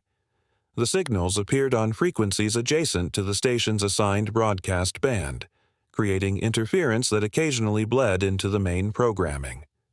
Initially, Marcus assumed the interference was caused by atmospheric conditions or distant stations whose signals were being reflected by unusual ionospheric activity. However, the signals exhibited characteristics that didn't match any known type of radio transmission. They were too structured to be natural phenomena but too complex to be conventional broadcasting. Marcus recorded several hours of the interference and analyzed the signals using spectrum analysis software. The transmissions contained what appeared to be human voices, but the language was unlike anything he had encountered in nearly 2 decades of monitoring international radio communications. The voices spoke in rhythmic patterns that suggested ritualistic or ceremonial content, occasionally interrupted by sounds that resembled electronic music but incorporated acoustic elements that didn't correspond to any known instruments. More disturbing was Marcus's growing realization that the interference signals were somehow synchronized with KFRZ's own programming. When the station broadcast music, the mysterious signals would harmonize with the melodies. During news segments, the unknown voices would pause as if listening to the content, sometimes responding with sounds that seemed to comment on or react to the information being presented. Most unnervingly, during emergency weather broadcasts, the interference would intensify dramatically, as if the unknown transmitters were particularly interested in information about severe weather conditions and their impact on isolated communities. Marcus attempted to trace the source of the interference using directional antenna equipment, but the signals appeared to be coming from multiple locations simultaneously. Some transmissions seemed to originate from areas where no human settlements existed, including regions of tundra and wetland that were inaccessible during winter months. Other signals appeared to be broadcasting from beneath the ground, creating radio propagation patterns that violated basic principles of electromagnetic physics. After 3 weeks of monitoring and analysis, Marcus made a discovery that changed his understanding of what he was dealing with. Hidden within the complex audio patterns of the interference signals were fragments of KFRZ's own programming from previous years, news reports, weather updates, and music that the station had broadcast months or even years earlier. Someone or something was not only monitoring KFRZ's current transmissions, but had been recording and storing the station's content for an extended period, occasionally rebroadcasting fragments as part of the mysterious interference patterns. Marcus became obsessed with decoding the signals, spending increasingly long hours analyzing recordings and trying to identify patterns in the transmissions. He stopped maintaining his normal sleep schedule, often working through the night while the interference was most active, surviving on coffee and the emergency food supplies he kept at the station. His daily maintenance logs, normally filled with technical details about equipment performance, began to include lengthy descriptions of signal characteristics and theories about the source and purpose of the mysterious transmissions.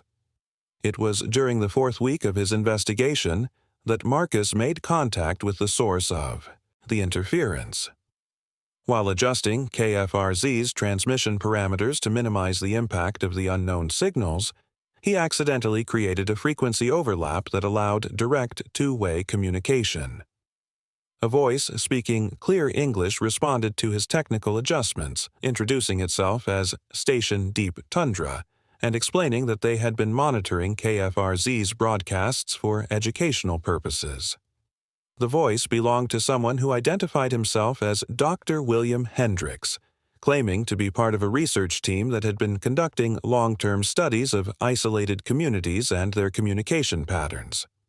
Dr. Hendricks explained that Station Deep Tundra was an experimental broadcast facility designed to study how information spreads through remote populations and how communities adapt their behavior based on the content they receive through radio communications.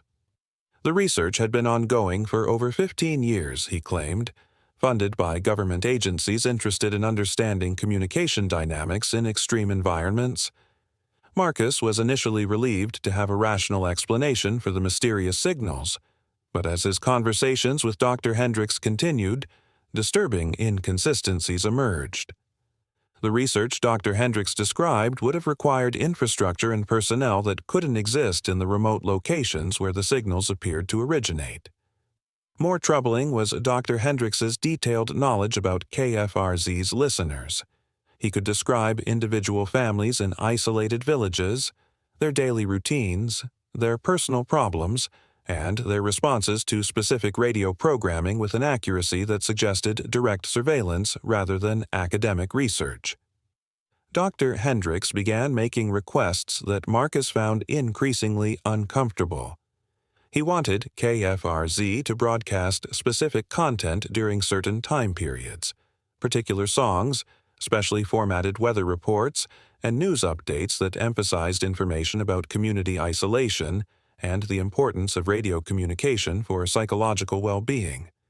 When Marcus asked for documentation about the research project or contact information for Dr. Hendricks' supervisors, he received only vague references to classified programs and national security considerations. As Marcus continued his conversations with Station Deep Tundra, he noticed changes in KFRZ's regular listeners that correlated with the mysterious broadcasts. Villages that had been part of his coverage area for years began reporting unusual community dynamics, increased cooperation on survival tasks, enhanced ability to predict weather patterns, and improved coordination during emergencies that seemed to exceed normal human capabilities. When Marcus contacted village leaders to ask about these changes, they described feelings of enhanced connection to their environment and to each other, as if the radio broadcasts were helping them access knowledge and instincts they hadn't known, they possessed. The situation escalated when Dr. Hendricks invited Marcus to visit Station Deep Tundra in person. The meeting location was described as a research facility located approximately 40 miles northwest of KFRZ, accessible by snowmobile during winter months. Marcus was promised answers to his questions about the research project and an opportunity to see technology that would revolutionize his understanding of radio communication and community psychology. Against his better judgment, Marcus made the journey to the coordinates Dr. Hendricks had provided. The location was a valley surrounded by low hills that didn't appear on any topographic maps Marcus had consulted.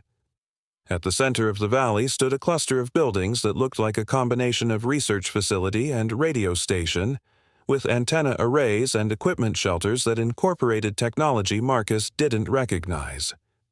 The facility was clearly operational, with multiple transmitter buildings and power systems that seemed far too sophisticated for such a remote location.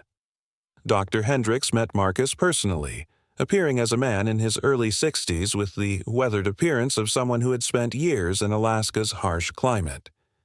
He gave Marcus a tour of Station Deep Tundra that revealed the true scope of their operation.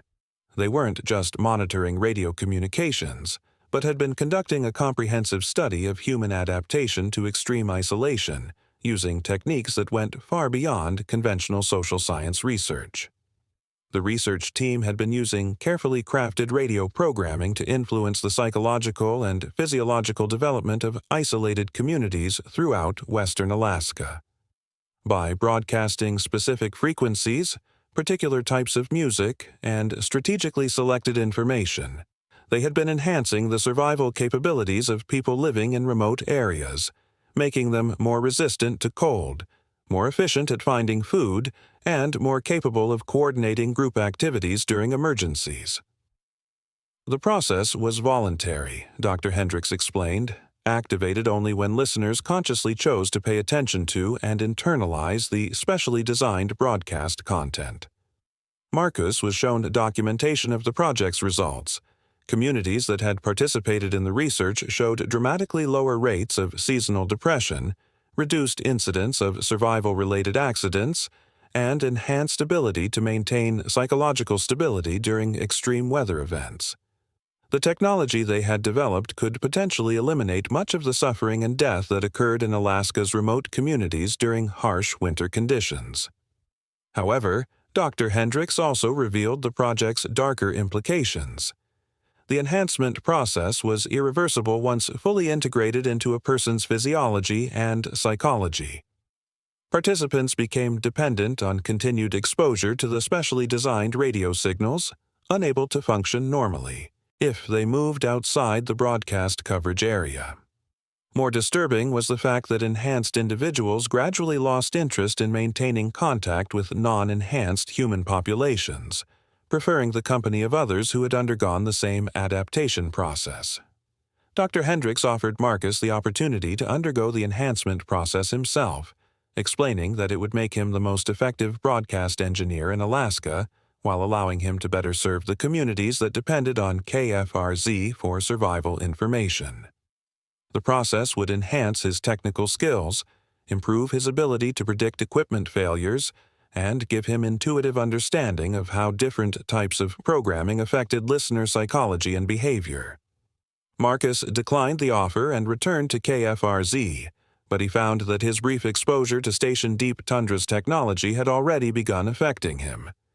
His ability to diagnose and repair broadcast equipment improved dramatically, and he developed an uncanny skill at predicting weather conditions and equipment failures.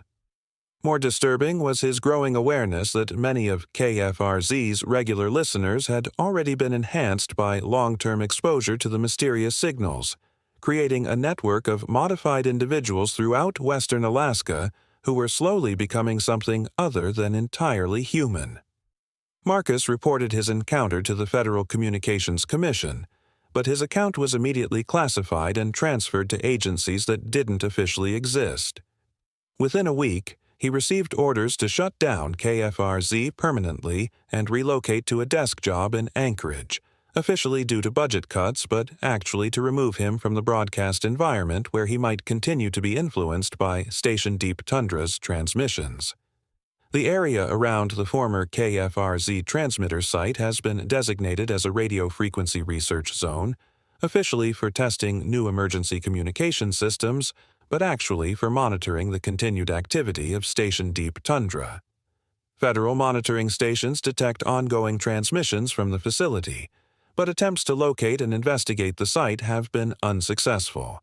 The valley Marcus described appears and disappears from satellite imagery according to patterns that suggest it exists in a state of controlled visibility.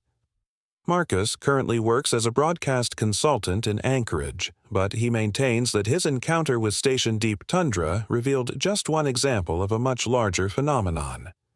According to his private statements to trusted colleagues, similar research facilities exist throughout Alaska's remote regions, using radio and other communication technologies to gradually modify isolated human populations in ways that enhance survival capabilities while creating psychological dependencies that prevent enhanced individuals from integrating with normal human society.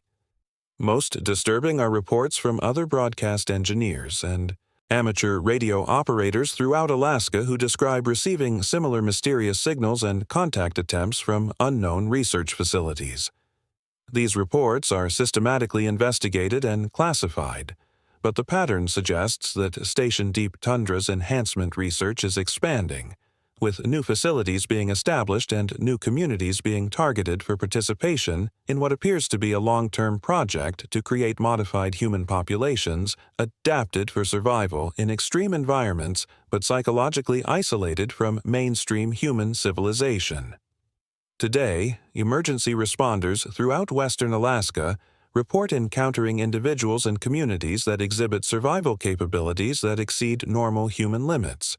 People who can navigate through blizzards without instruments, predict dangerous weather conditions days in advance, and coordinate group survival activities with efficiency that suggests telepathic communication. These enhanced individuals are invariably friendly and helpful during emergencies, but they show no interest in leaving their remote communities or maintaining long-term contact with outsiders, as if they have become so perfectly adapted to Alaska's harsh environment that they no longer consider themselves part of the same species as the people they occasionally rescue. Story 7. The Winter Census.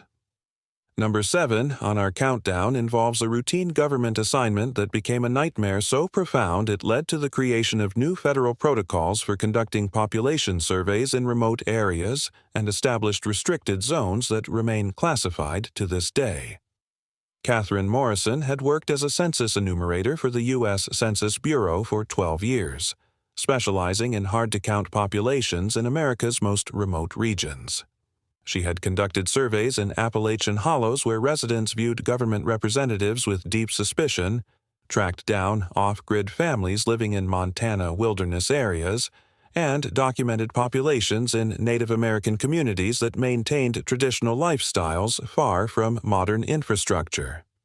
Catherine's success rate in completing accurate counts in challenging environments was legendary within the Census Bureau. She had never failed to complete an assignment and had a remarkable ability to gain the trust of people who typically avoided contact with federal agencies. In October 2020, Catherine received what appeared to be a straightforward assignment, conducting a special winter population count in several remote villages in northern Alaska that had been missed during the official 2020 census due to weather-related access issues. The assignment would require her to spend 3 months based out of Barrow, traveling by snowmobile and small aircraft to document residents in 7 villages scattered across the North Slope region. These communities were among the most isolated in North America, accessible only by air during summer months and completely cut off from outside contact for much of the winter.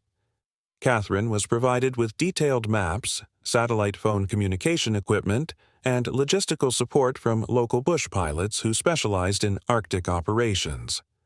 Her assignment was to visit each village, conduct standard census interviews with residents, and compile demographic data that would be used for federal funding allocation and emergency preparedness planning. The work was expected to be challenging due to extreme weather conditions and cultural barriers, but Catherine had experience with similar populations and felt confident in her ability to complete the assignment successfully. The first village on Catherine's list was Kaktovik, a small community of approximately 60 residents located on the edge of the Arctic Ocean. The village appeared normal when Catherine arrived by bush plane in early November. Traditional housing, a small school, and residents engaged in typical subsistence activities like hunting and fishing. However, Catherine quickly noticed subtle details that didn't match the demographic information in her files. The population seemed significantly larger than reported, with many residents who appeared to be of mixed heritage that didn't correspond to known ethnic groups in the region. More disturbing was the villagers' response to Catherine's census questions. They provided answers that were technically accurate but somehow wrong. Birth dates that created impossible family relationships, education histories that referenced schools that didn't exist, and employment information that described jobs requiring skills no one in such an isolated community should possess. When Catherine asked for clarification, residents would smile politely and repeat the same inconsistent information, as if they had been coached to provide specific responses regardless of their accuracy. Catherine spent 3 days in Kaktovik, growing increasingly unsettled by the community's behavior.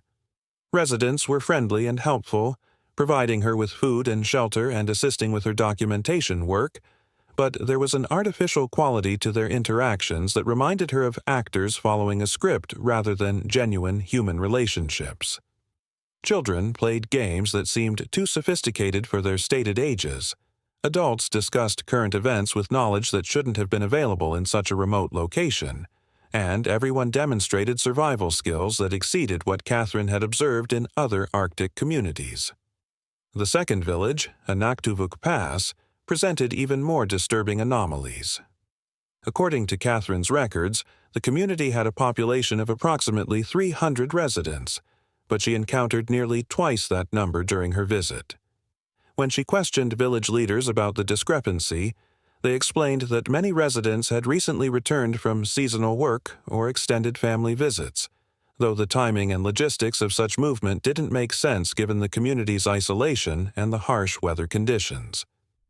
More troubling was Catherine's growing suspicion that some of the residents weren't entirely human.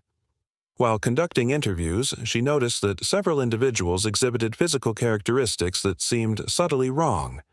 Eyes that reflected light in ways human eyes shouldn't, skin that remained warm to the touch despite sub-zero temperatures, and voices that harmonized with each other during group conversations in ways that suggested telepathic coordination rather than normal social interaction.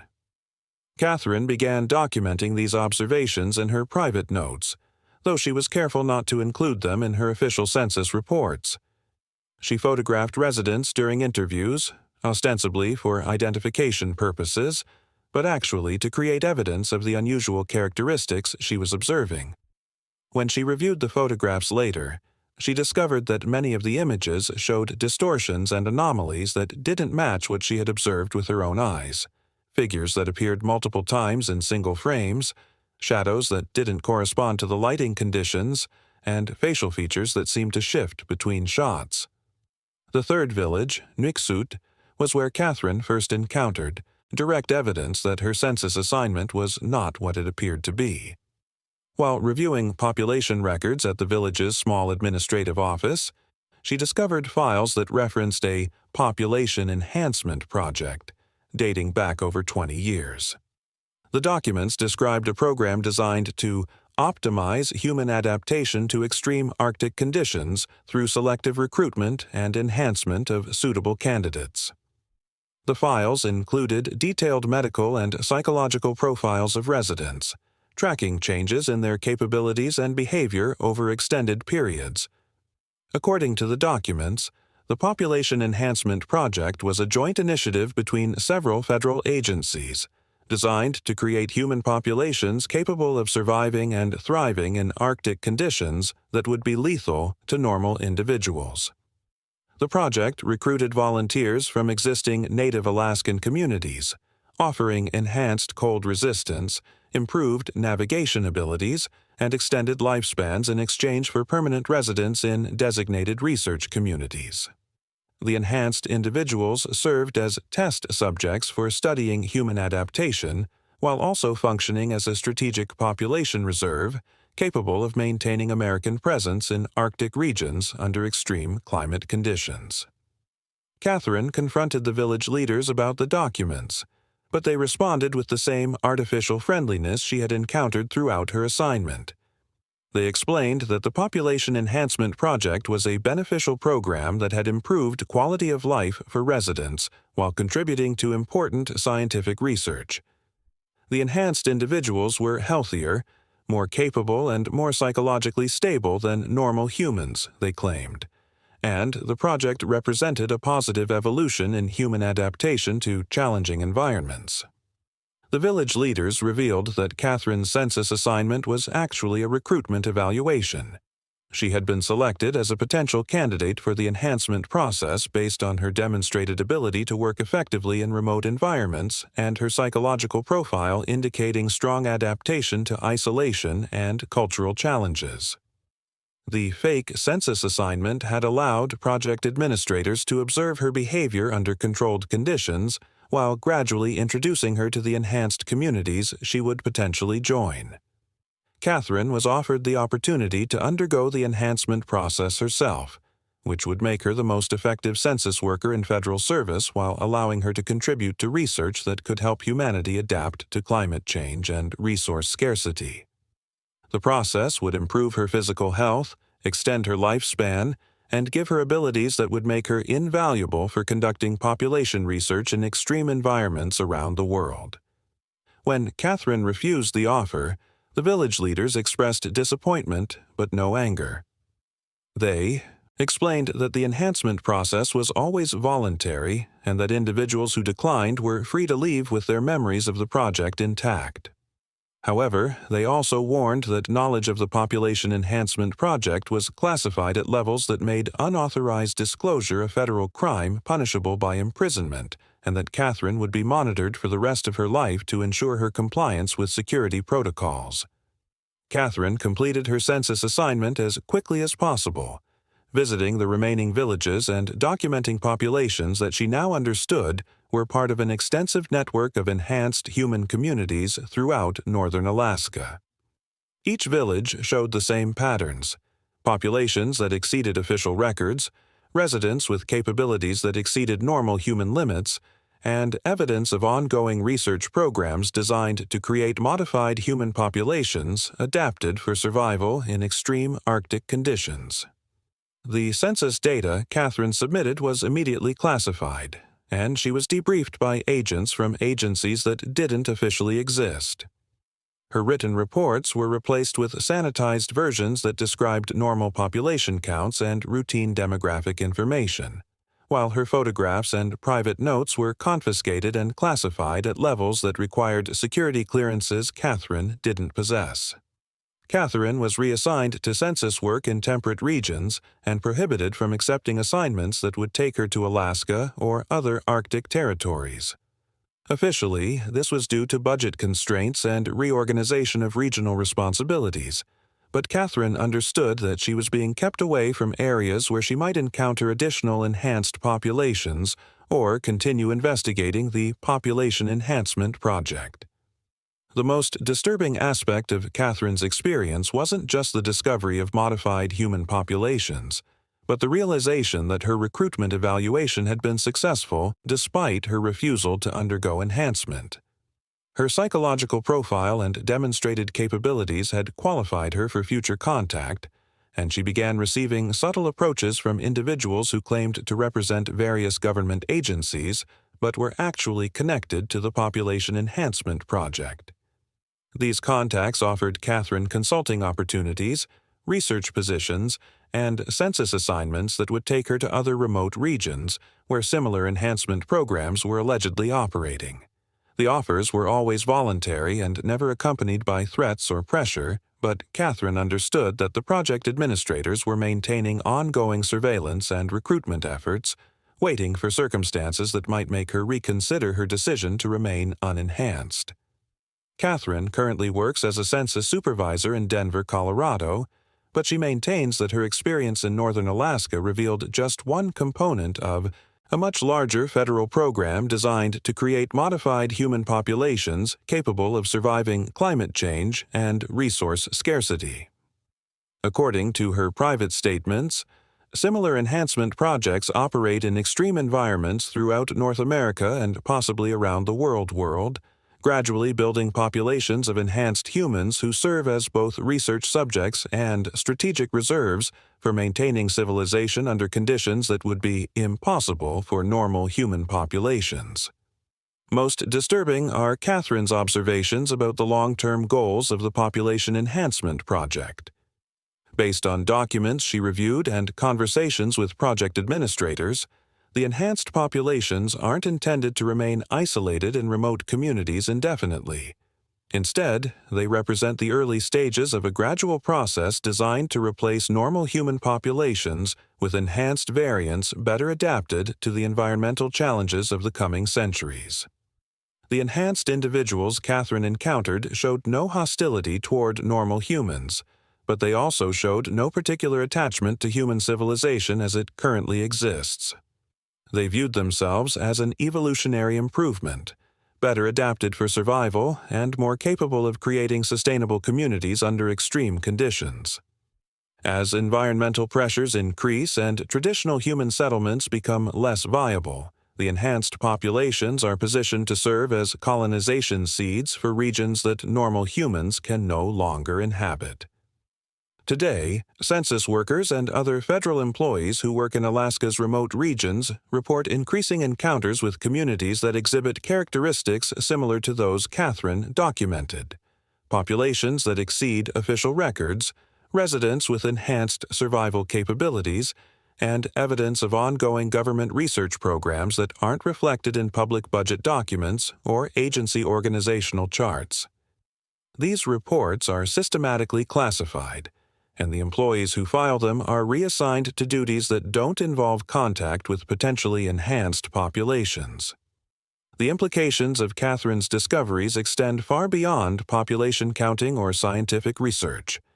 If accurate, her account suggests that the federal government has been conducting a decades-long program to create modified human populations as preparation for environmental conditions that will make normal human civilization unsustainable. The Population Enhancement Project represents not just scientific research, but the early stages of planned human evolution designed to ensure continuity of American territorial control and cultural influence in a world where climate change and resource depletion have made traditional forms of human settlement impossible. Story 8. The Medical Supply Drop. At number 8 on our countdown is a story that forced the Alaska Department of Health and Social Services to completely revise their protocols for delivering medical care to remote communities, and created a classified medical research program that operates to this day. Dr. Rachel Hoffman had spent 7 years providing emergency medical services to Alaska's most isolated communities as part of the state's Remote Area Medical Program. She was a board-certified emergency physician with additional training in wilderness medicine, cold weather injuries, and the unique health challenges faced by people living hundreds of miles from the nearest hospital.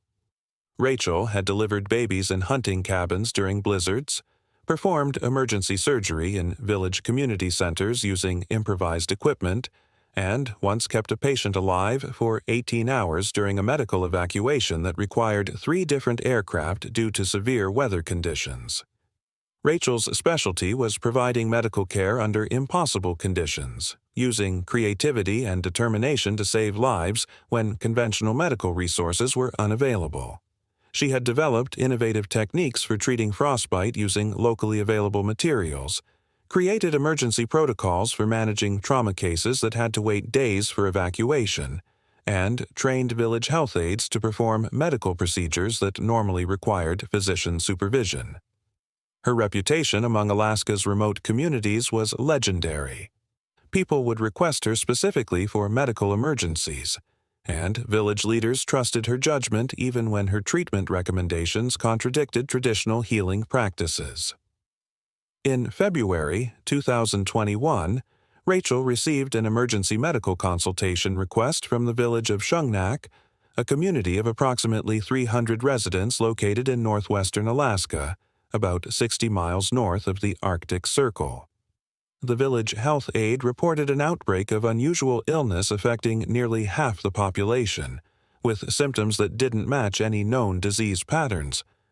Patients were experiencing severe hypothermia despite normal environmental temperatures, respiratory distress without signs of infection, and neurological symptoms that included disorientation and memory loss affecting both recent and long-term recollection.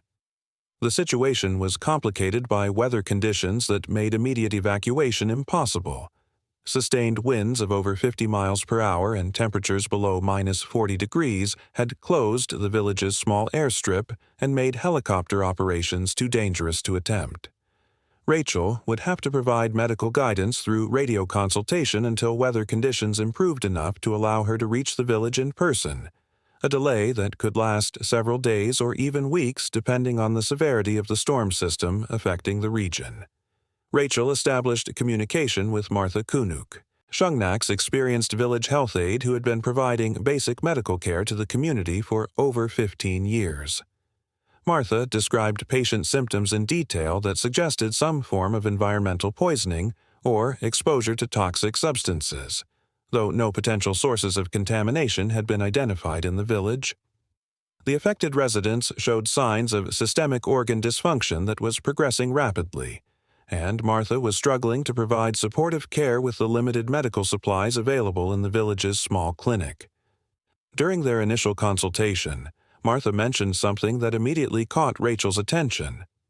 3 days before the outbreak began, the village had received an emergency medical supply drop from an aircraft that had landed on the frozen Kobuk River during a brief break in the weather. The pilot had delivered several cases of medical supplies that he claimed were intended for Shungnak's clinic, though Martha hadn't requested any emergency supplies and wasn't expecting any deliveries during the winter season. Martha had accepted the supplies gratefully, assuming they were part of a routine restocking program or had been diverted from another community due to weather complications.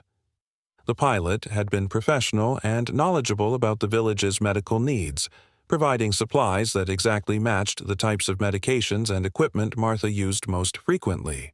However, she now realized that some of the medications in the delivery were brands she didn't recognize, and several items were labeled in ways that didn't match standard pharmaceutical packaging she was familiar with. Rachel instructed Martha to immediately stop using any medications from the emergency supply drop and to gather all remaining supplies for examination when she could reach the village. In the meantime, Rachel provided treatment protocols using only supplies that Martha had confirmed were from her original inventory, focusing on supportive care and symptom management while waiting for the weather to improve enough to allow evacuation of the most severe cases. Over the next 4 days, Rachel maintained constant radio contact with Martha, monitoring patient conditions and adjusting treatment recommendations as the outbreak progressed. The pattern of illness was unlike anything Rachel had encountered in her medical training. Patients showed signs of rapid physiological adaptation to extreme cold, developing increased blood circulation to extremities and metabolic changes that allowed them to maintain normal body temperature in conditions that should have caused severe hypothermia. More disturbing was the fact that while the initial symptoms had been frightening, many patients were beginning to show improvements that exceeded normal recovery patterns. Individuals who had been critically ill were not only recovering, but demonstrating enhanced physical capabilities, including increased strength, improved cold tolerance, and heightened sensory perception. Martha reported that several patients could now detect changes in weather conditions hours before they became apparent to other residents, and some had developed almost supernatural ability to navigate through blizzard conditions without becoming lost or disoriented. When the weather finally cleared enough to allow aircraft operations, Rachel chartered a bush plane to reach Shungnak, carrying additional medical supplies and equipment for conducting field analysis of the mysterious medications from the supply drop. What she found in the village challenged her understanding of both medicine and human physiology. Patients who had been near death a week earlier were not only healthy, but exhibited capabilities that seemed to exceed normal human limits. The enhanced residents showed no negative side effects from their illness, but they had been fundamentally changed by the experience. Blood tests revealed altered body chemistry that suggested optimized metabolism for extreme cold environments, and neurological examinations showed enhanced brain activity in areas associated with spatial reasoning and environmental awareness. Most remarkably, the enhanced individuals demonstrated remarkable coordination and communication abilities, working together on complex tasks with efficiency that suggested some form of shared consciousness or telepathic connection. Rachel's analysis of the remaining medications from the emergency supply drop revealed compounds that didn't match any known pharmaceutical formulations. The substances appeared to be engineered biological agents designed to trigger specific physiological adaptations in human subjects, essentially forcing rapid evolution that would allow people to survive and thrive in Arctic conditions that would be lethal to normal individuals. The process was clearly experimental, but the results suggested a level of biotechnology that far exceeded anything available through conventional medical research. Martha revealed additional details about the supply drop pilot that raised disturbing questions about the source of the experimental medications. The pilot had demonstrated detailed knowledge about the village's population, individual residents' health conditions, and the community's medical needs that couldn't have been obtained through normal logistical channels.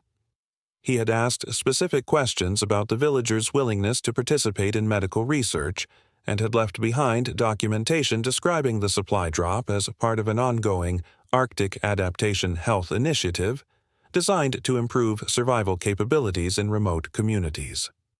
Rachel attempted to trace the source of the experimental medications and the identity of the supply drop pilot, but her inquiries were met with responses that indicated the incident was part of a classified research program.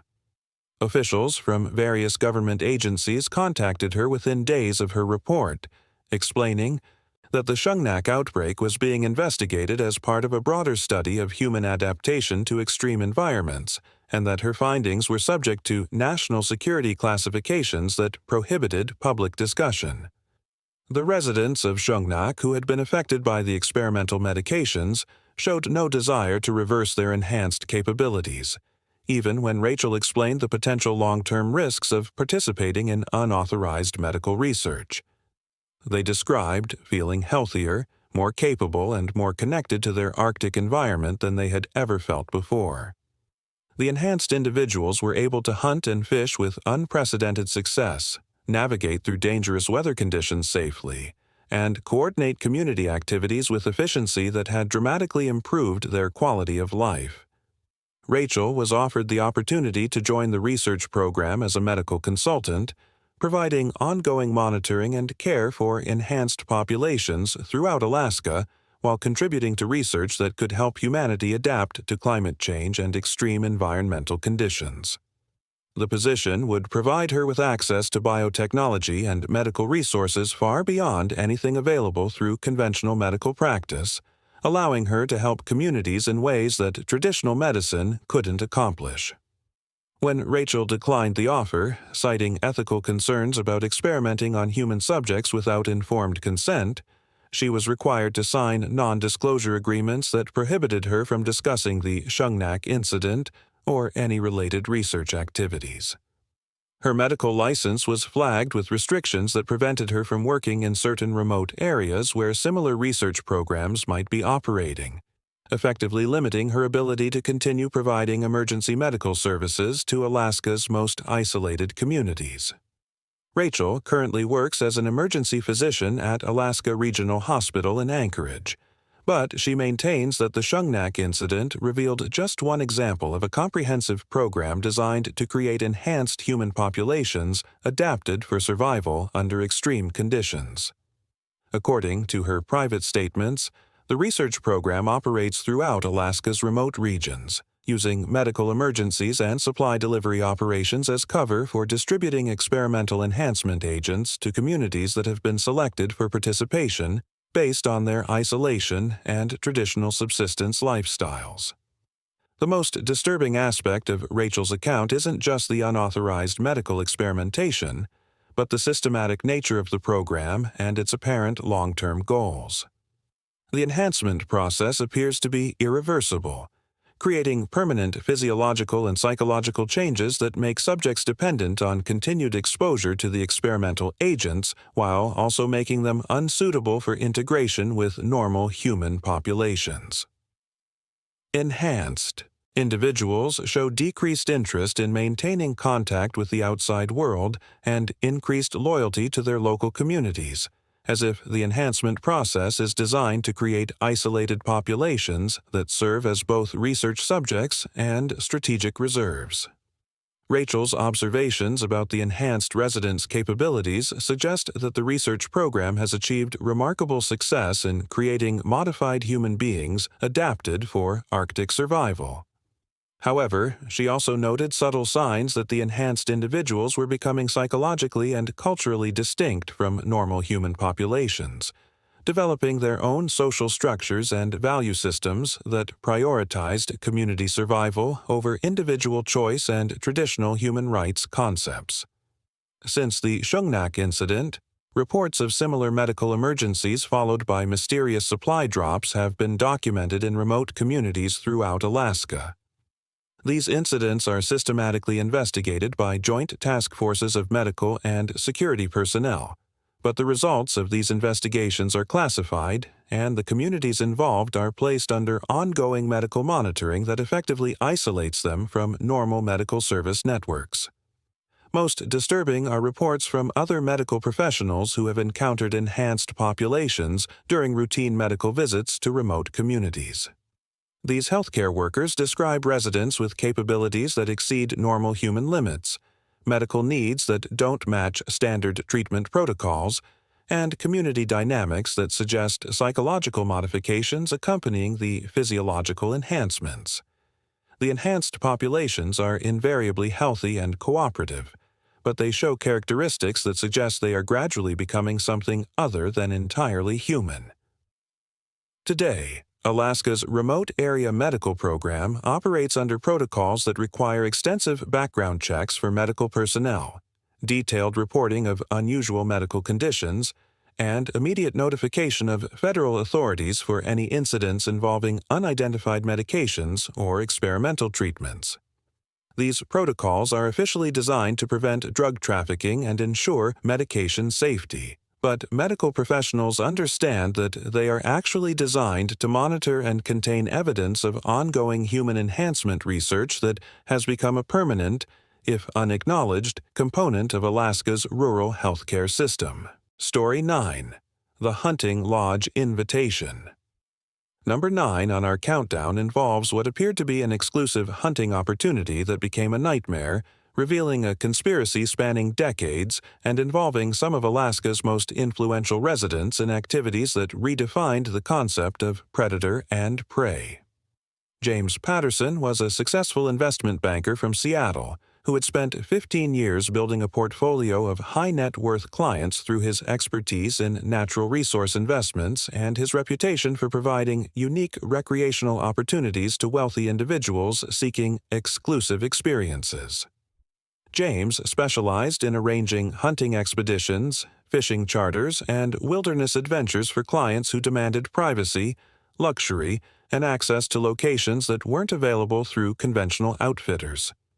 His connections throughout Alaska's tourism industry allowed him to provide experiences that his clients couldn't obtain elsewhere, building loyalty and trust that had made him one of the most successful private wealth managers on the West Coast. In September 2019, James received an invitation that initially seemed like the opportunity of a lifetime. Theodore Blackwood, a billionaire industrialist known for his investments in Alaskan oil and mining operations, invited James to participate in an exclusive hunting expedition at a private lodge located in the remote Brooks Range. The invitation came through Marcus Delacroix, one of James's wealthiest clients, who described the lodge as the most exclusive hunting destination in North America, accessible only to individuals who had been personally approved by Blackwood and his associates. The hunting lodge, called Midnight Sun Preserve, was described as a 50,000-acre private reserve that had been developed over 20 years to provide the ultimate wilderness hunting experience. According to the materials James received, the preserve featured pristine habitat for Alaska's most prized game animals, including brown bears, caribou, Dall sheep, and moose, all managed according to scientific principles that ensured sustainable populations and trophy-quality specimens. The lodge itself was described as a luxury facility that could accommodate up to 12 guests, providing 5-star amenities in one of the most remote locations in North America. James was told that participation in the hunting expedition would cost $75,000 for a week-long stay, but the experience was guaranteed to exceed anything available through commercial outfitters. The preserve employed the most experienced guides in Alaska, used cutting-edge wildlife management techniques, and offered hunting opportunities for animals that were larger and more challenging than anything found on public lands. More importantly, the expedition would provide James with networking opportunities among some of the wealthiest and most influential people in the natural resources industry.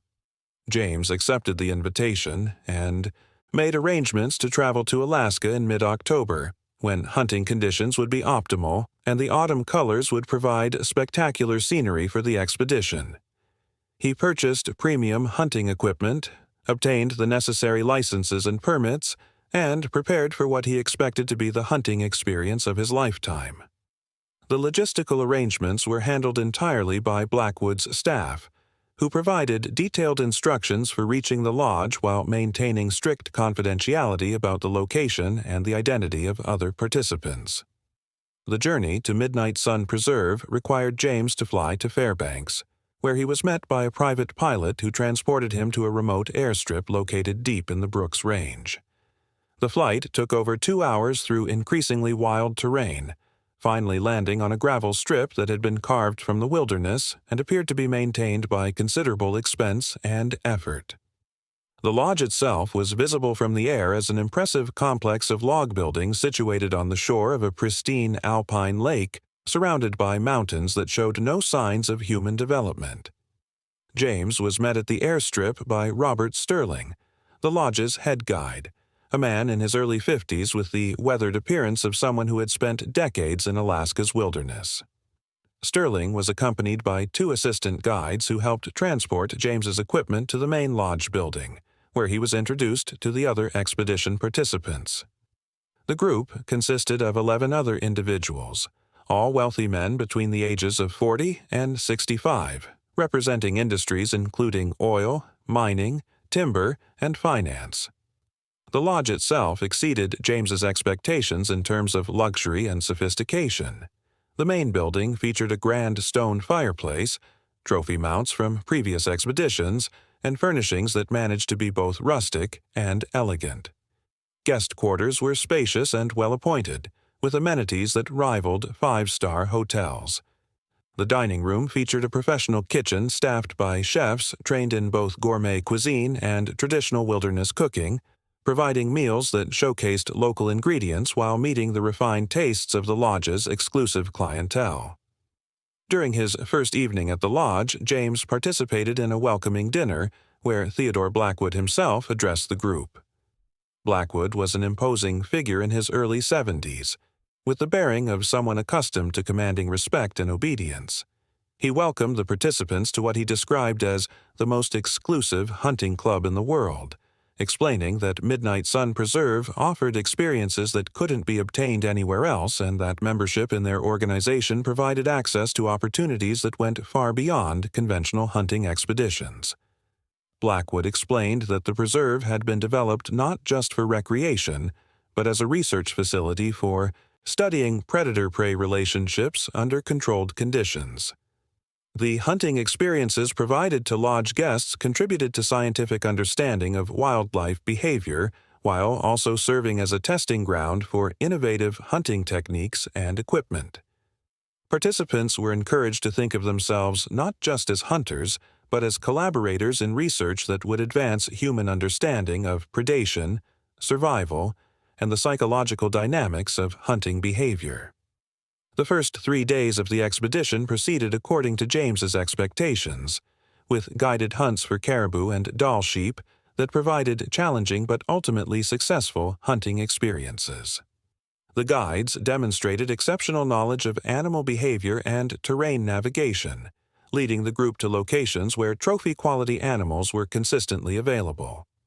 James successfully harvested a large caribou bull and a Dall sheep ram with exceptional horn development, trophies that would be among the finest specimens he had ever taken.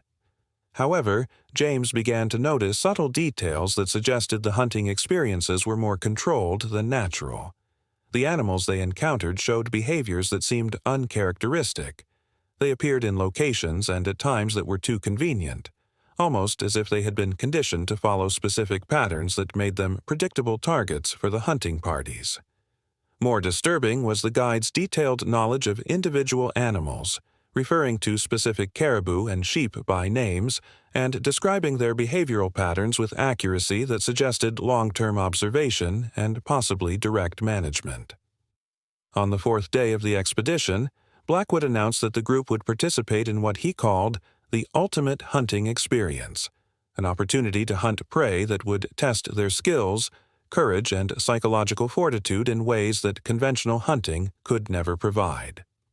The participants were told that this special hunt was the real purpose of the Midnight Sun Preserve, and that their previous hunting activities had been preparation for an experience that would fundamentally change their understanding of predation and human capability.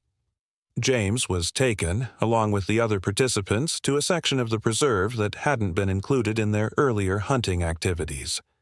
The terrain was more rugged and remote, accessible only by helicopter transport that delivered the group to a base camp located in a valley surrounded by steep mountains and dense forest.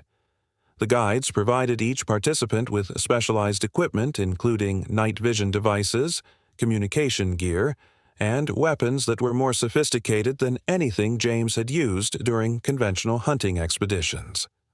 Blackwood explained that the ultimate hunting experience would involve hunting prey that was both intelligent and dangerous, requiring skills and decision-making abilities that went far beyond tracking and shooting wild animals. The prey, he revealed, consisted of individuals who had volunteered to participate in what he described as the most challenging survival experience possible, people who had chosen to test themselves against skilled hunters in a life-or-death scenario that would determine whether human intelligence and survival instinct could overcome superior equipment and numbers. James realized with growing horror that Blackwood was describing hunting human beings. The volunteers were described as individuals facing life sentences for violent crimes, people who had been offered the opportunity to participate in the hunting experience as an alternative to permanent imprisonment. If they could survive for 72 hours in the designated hunting area while being pursued by Blackwood's clients, they would be released with new identities and financial compensation that would allow them to start new lives. If they were captured or killed during the hunt, their criminal records would be expunged posthumously, and their families would receive substantial financial compensation. The other expedition participants showed no surprise or moral concern about Blackwood's announcement, suggesting that they had been aware of the true nature of the ultimate hunting experience when they accepted their invitations to the lodge. Several participants discussed previous hunting experiences that clearly involved human prey, sharing stories about tracking techniques, psychological manipulation, and the superior satisfaction that came from hunting prey that could think, plan, and fight back in ways that wild animals couldn't match. James was horrified by the revelation but found himself in an impossible situation. He was hundreds of miles from civilization, surrounded by armed individuals who viewed him as either a collaborator or a potential liability, and completely dependent on Blackwood's organization for transportation back to safety. When he attempted to refuse participation in the human hunting expedition, Blackwood explained that knowledge of the preserve's activities made James a security risk who couldn't be allowed to leave without demonstrating his commitment to the organization's secrecy and shared culpability. Blackwood revealed that all participants in the ultimate hunting experience became permanent members of an exclusive organization that had been operating for over 30 years. The organization included some of the wealthiest and most powerful individuals in North America, people who had discovered that conventional recreational activities couldn't provide the psychological satisfaction and adrenaline rush that came from hunting the most dangerous game of all. Members of the organization supported each other's business interests, shared information about investment opportunities, and provided mutual protection from legal or political consequences of their activities. The hunting expedition proceeded despite James's reluctance, with the 12 participants divided into 3 teams tasked with tracking and capturing 4 human targets who had been released into the wilderness 12 hours earlier. The targets were provided with basic survival equipment and detailed maps of the hunting area, but no weapons or communication devices that might allow them to call for outside assistance. The hunt was scheduled to last 72 hours, with the surviving targets earning their freedom and the hunters competing for recognition as the most skilled predators in the organization. James found himself assigned to a team with 2 experienced members of Blackwood's organization, individuals who demonstrated hunting skills and psychological ruthlessness that made their success in business and politics understandable in disturbing ways. His teammates treated the human hunting experience as an exciting challenge that provided opportunities to test techniques and equipment that couldn't be used during conventional hunting expeditions. They discussed their human targets as if they were particularly clever animals, analyzing behavioral patterns and predicting responses to various tracking and harassment techniques. During the 3-day hunting experience, James witnessed acts of psychological and physical cruelty that redefined his understanding of human capacity for evil. The hunters used sophisticated tracking technology, coordinated communication systems, and tactical approaches that made escape virtually impossible for their human targets. More disturbing was the evident pleasure that Blackwood's clients derived from the fear and desperation of the people they were hunting, savoring the psychological manipulation and terror that preceded physical capture. 2 of the 4 targets were captured alive after extended chase sequences that demonstrated both the hunters' technical skills and their complete lack of empathy for human suffering.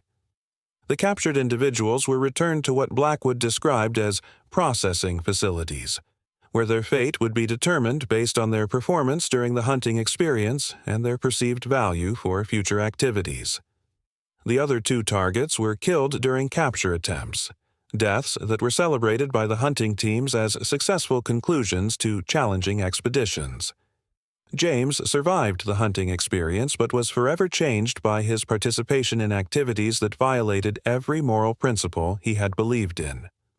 Blackwood's organization required all participants to undergo psychological evaluation and conditioning designed to ensure their continued loyalty and silence about the preserve's activities.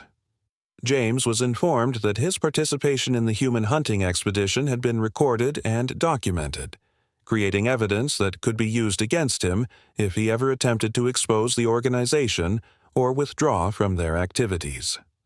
The return journey to civilization was arranged through the same, discrete channels that had brought James to the preserve, but he now understood that his life had been fundamentally altered by his knowledge of and participation in Blackwood's organization. He was provided with contact information for other organization members and instructions for accessing services that would support his business activities while ensuring his continued cooperation with their agenda. James returned to Seattle but found that his investment banking career had been subtly transformed by his connection to Blackwood's network. His client base expanded to include individuals with wealth and business interests that clearly benefited from organization membership, and his investment recommendations began incorporating opportunities that seemed designed to serve the organization's long-term goals rather than his clients' best interests. More disturbing was James's growing awareness that Blackwood's organization represented just one component of a much larger network of wealthy and powerful individuals who participated in activities that went far beyond unconventional hunting expeditions. The organization provided a mechanism for identifying and recruiting individuals who possessed the psychological characteristics necessary for participating in activities that normal human conscience would prohibit, creating a self-selecting group of people who could be trusted to support each other's most extreme desires and criminal activities. James currently maintains his investment banking practice, but lives under constant psychological pressure from his knowledge of the Midnight Sun Preserve and his forced participation in activities that haunt him daily. He has made several attempts to contact law enforcement agencies about Blackwood's organization, but his inquiries are consistently redirected or dismissed by officials who either don't believe his account or are themselves connected to the network of powerful individuals who protect the organization's activities. The most terrifying aspect of James's experience isn't just the existence of organized human hunting, but the realization that such activities are supported and protected by a network of influential people who consider themselves above normal legal and moral constraints. According to James, Blackwood's organization includes judges, politicians, law enforcement officials, and business leaders who use their positions to ensure that investigations into their activities are prevented or misdirected, creating effective immunity for crimes that would result in life imprisonment for ordinary citizens. Today, James lives with the knowledge that Alaska's wilderness contains facilities where wealthy individuals participate in hunting experiences that go far beyond anything available through legal channels. The Midnight Sun Preserve continues to operate, hosting expeditions that provide members of Blackwood's organization with recreational activities that satisfy psychological needs that conventional entertainment cannot address. James believes that similar facilities exist throughout North America's remote regions, catering to individuals whose wealth and power have isolated them from normal human experience and moral constraint, creating a hidden economy of extreme recreational activities that prey upon society's most vulnerable members while remaining invisible to law enforcement and public awareness. Story 10. The Oil Rig Displacement. Rounding out our countdown at number 10 is a story that the petroleum industry has spent millions of dollars to suppress, an incident so disturbing that it led to the creation of new international maritime safety protocols and established exclusion zones in Arctic waters that remain classified under national security provisions. Captain Miguel Santos had worked on offshore drilling platforms for 23 years, starting as a roughneck on Gulf of Mexico rigs and eventually earning certification as a drilling supervisor qualified to manage operations in the world's most challenging marine environments. Miguel had supervised drilling operations in the North Sea during winter storms that destroyed entire platforms, managed crews on rigs in the South China Sea during tropical cyclones, and once coordinated the emergency evacuation of a platform in the Arctic Ocean when shifting sea ice threatened to crush the structure. His expertise in extreme weather drilling operations made him one of the most sought-after supervisors in the petroleum industry. In August 2020, Miguel was contracted by Boreas Petroleum, a consortium of international oil companies, to supervise drilling operations on the Arctic Pioneer, a state-of-the-art semi-submersible drilling platform designed for year-round operations in Arctic waters. The platform was positioned approximately 150 miles north of Barrow, Alaska, in waters that had only recently become accessible due to climate change-related reduction in sea ice coverage. The Arctic Pioneer represented over $2 billion in investment and incorporated the most advanced drilling technology available, designed to extract oil from reservoirs located beneath nearly 2 miles of ocean floor. Miguel's crew consisted of 127 experienced offshore workers, including drilling specialists, marine engineers, and support personnel who had been specifically selected for their ability to work effectively under extreme isolation and harsh weather conditions. The platform was designed to operate independently for up to 6 months, with supply deliveries scheduled every 2 weeks during favorable weather and emergency evacuation capabilities that could remove the entire crew within 12 hours if necessary. The drilling operation targeted a geological formation that had been identified through seismic surveys as containing one of the largest untapped oil reserves in North American waters. However, the reservoir was located at unprecedented depth, requiring drilling techniques that pushed the limits of existing technology. The geological surveys had also identified unusual characteristics in the rock formation surrounding the oil deposit, including mineral compositions and structural anomalies that didn't match standard petroleum geology models. For the first 6 weeks, drilling operations proceeded normally, with the Arctic Pioneer successfully penetrating through ocean floor sediments and into the rock formations that contained the target oil reservoir. Miguel's crew worked in 12-hour shifts, maintaining continuous drilling operations that advanced the well bore at rates that exceeded project expectations. The platform's advanced positioning systems kept the structure stable despite harsh weather conditions, and all equipment functioned within normal parameters. It was during the 7th week that Miguel first noticed something unusual about the material being brought up from the drilling operation. Mixed with the expected rock cuttings and drilling mud were fragments of what appeared to be artificial materials, metallic substances with geometric shapes and surface textures that suggested manufactured rather than geological origin. The fragments were unlike anything Miguel had encountered in over 2 decades of drilling operations, exhibiting properties that didn't match any known materials used in petroleum extraction or offshore construction. Miguel collected samples of the unusual materials and sent them to Boreas Petroleum's Geological Analysis Laboratory via the next scheduled supply helicopter. The initial analysis results were inconclusive, describing the materials as anomalous metallic compounds with unknown composition and origin. However, the laboratory requested additional samples and recommended that drilling operations continue while they conducted more comprehensive analysis of the materials. As drilling progressed deeper into the geological formation, the quantity and variety of unusual materials increased dramatically. Miguel's crew began retrieving fragments that were clearly artificial, shaped metals with intricate surface patterns, crystalline structures that generated their own light, and substances that exhibited electromagnetic properties that interfered with the platform's electronic equipment. More disturbing were organic materials that appeared to be preserved biological specimens, though they didn't match any known forms of marine or terrestrial life. The drilling operation reached the target depth of 12,847 feet below the ocean floor on September 15th, successfully penetrating into the oil reservoir that geological surveys had identified as the primary drilling objective. However, instead of the expected petroleum deposits, the drill encountered a large cavity filled with what appeared to be artificial atmosphere and structures that were clearly not geological formations. The cavity was approximately 300 feet in diameter and over 500 feet in height, containing what Miguel's crew described as an underground city.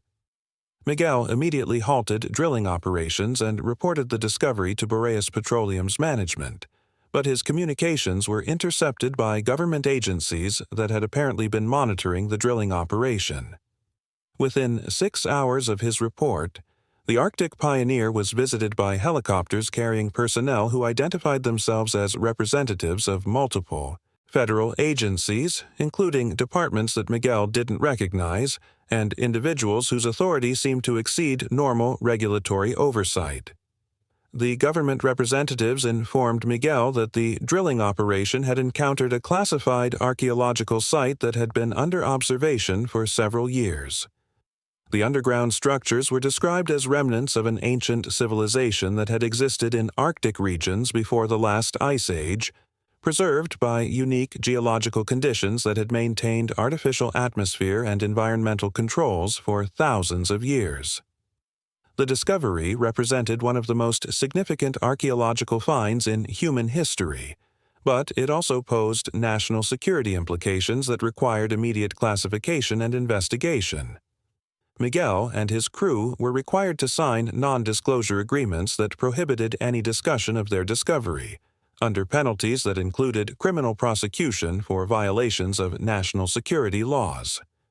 The drilling operation was officially terminated due to geological complications, and the Arctic Pioneer was ordered to relocate to a different drilling site over 200 miles away from the original location. However, before the platform could be moved, government personnel conducted a comprehensive investigation of the underground structures that Miguel's crew had inadvertently accessed. The investigation revealed that the underground city was not ancient, as initially claimed, but appeared to be an active facility inhabited by entities that were not entirely human. The structures showed evidence of advanced technology that exceeded anything available through conventional engineering, including power systems, environmental controls, and transportation networks that suggested a level of technological sophistication far beyond current human capabilities. Most disturbing was evidence that the facility had been monitoring surface petroleum exploration activities and had intentionally created geological signatures that would attract drilling operations to their location. Miguel learned that the entities inhabiting the underground facility had been expecting contact with surface petroleum operations and had been preparing for negotiations regarding resource extraction rights and technology sharing agreements. They possessed knowledge about Arctic oil reserves that exceeded anything available through surface geological surveys, along with drilling and extraction technologies that could revolutionize the petroleum industry while providing access to energy resources that conventional techniques couldn't reach. The entities proposed a partnership arrangement with surface petroleum companies, offering access to vast underground oil reserves and advanced extraction technologies in exchange for surface representation and gradual integration with human industrial civilization. They claimed to represent a civilization that had been living beneath Arctic waters for millennia, avoiding contact with surface populations, but now ready to establish formal relationships as climate change and increased Arctic exploration made continued isolation impractical. Miguel was present during initial negotiations between government representatives and the underground entities, serving as a technical consultant due to his expertise in petroleum extraction operations. The entities demonstrated technologies that could extract oil and natural gas from previously inaccessible reserves, while also providing energy sources that didn't require conventional drilling or environmental disruption. However, their proposals required surface petroleum companies to accept modifications to their operations that would gradually integrate human and underground technologies in ways that would fundamentally change the nature of energy extraction and distribution. The negotiations continued for several weeks, with Miguel serving as liaison between the underground entities and surface petroleum industry representatives.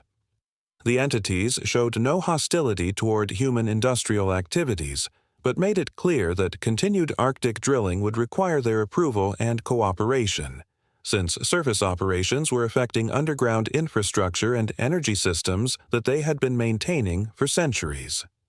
They offered to share their advanced technologies, but required guarantees that surface corporations would accept their oversight and guidance in Arctic resource extraction activities. Miguel found the entities difficult to categorize in terms of human understanding. They appeared to be highly intelligent beings that had once been human, but had been modified through technologies and environmental adaptations that allowed them to thrive in underground Arctic environments. They demonstrated knowledge about geology, engineering, and energy systems that exceeded anything available through surface education or research, suggesting either extremely advanced ancient technologies or ongoing contact with non-terrestrial sources of technical knowledge.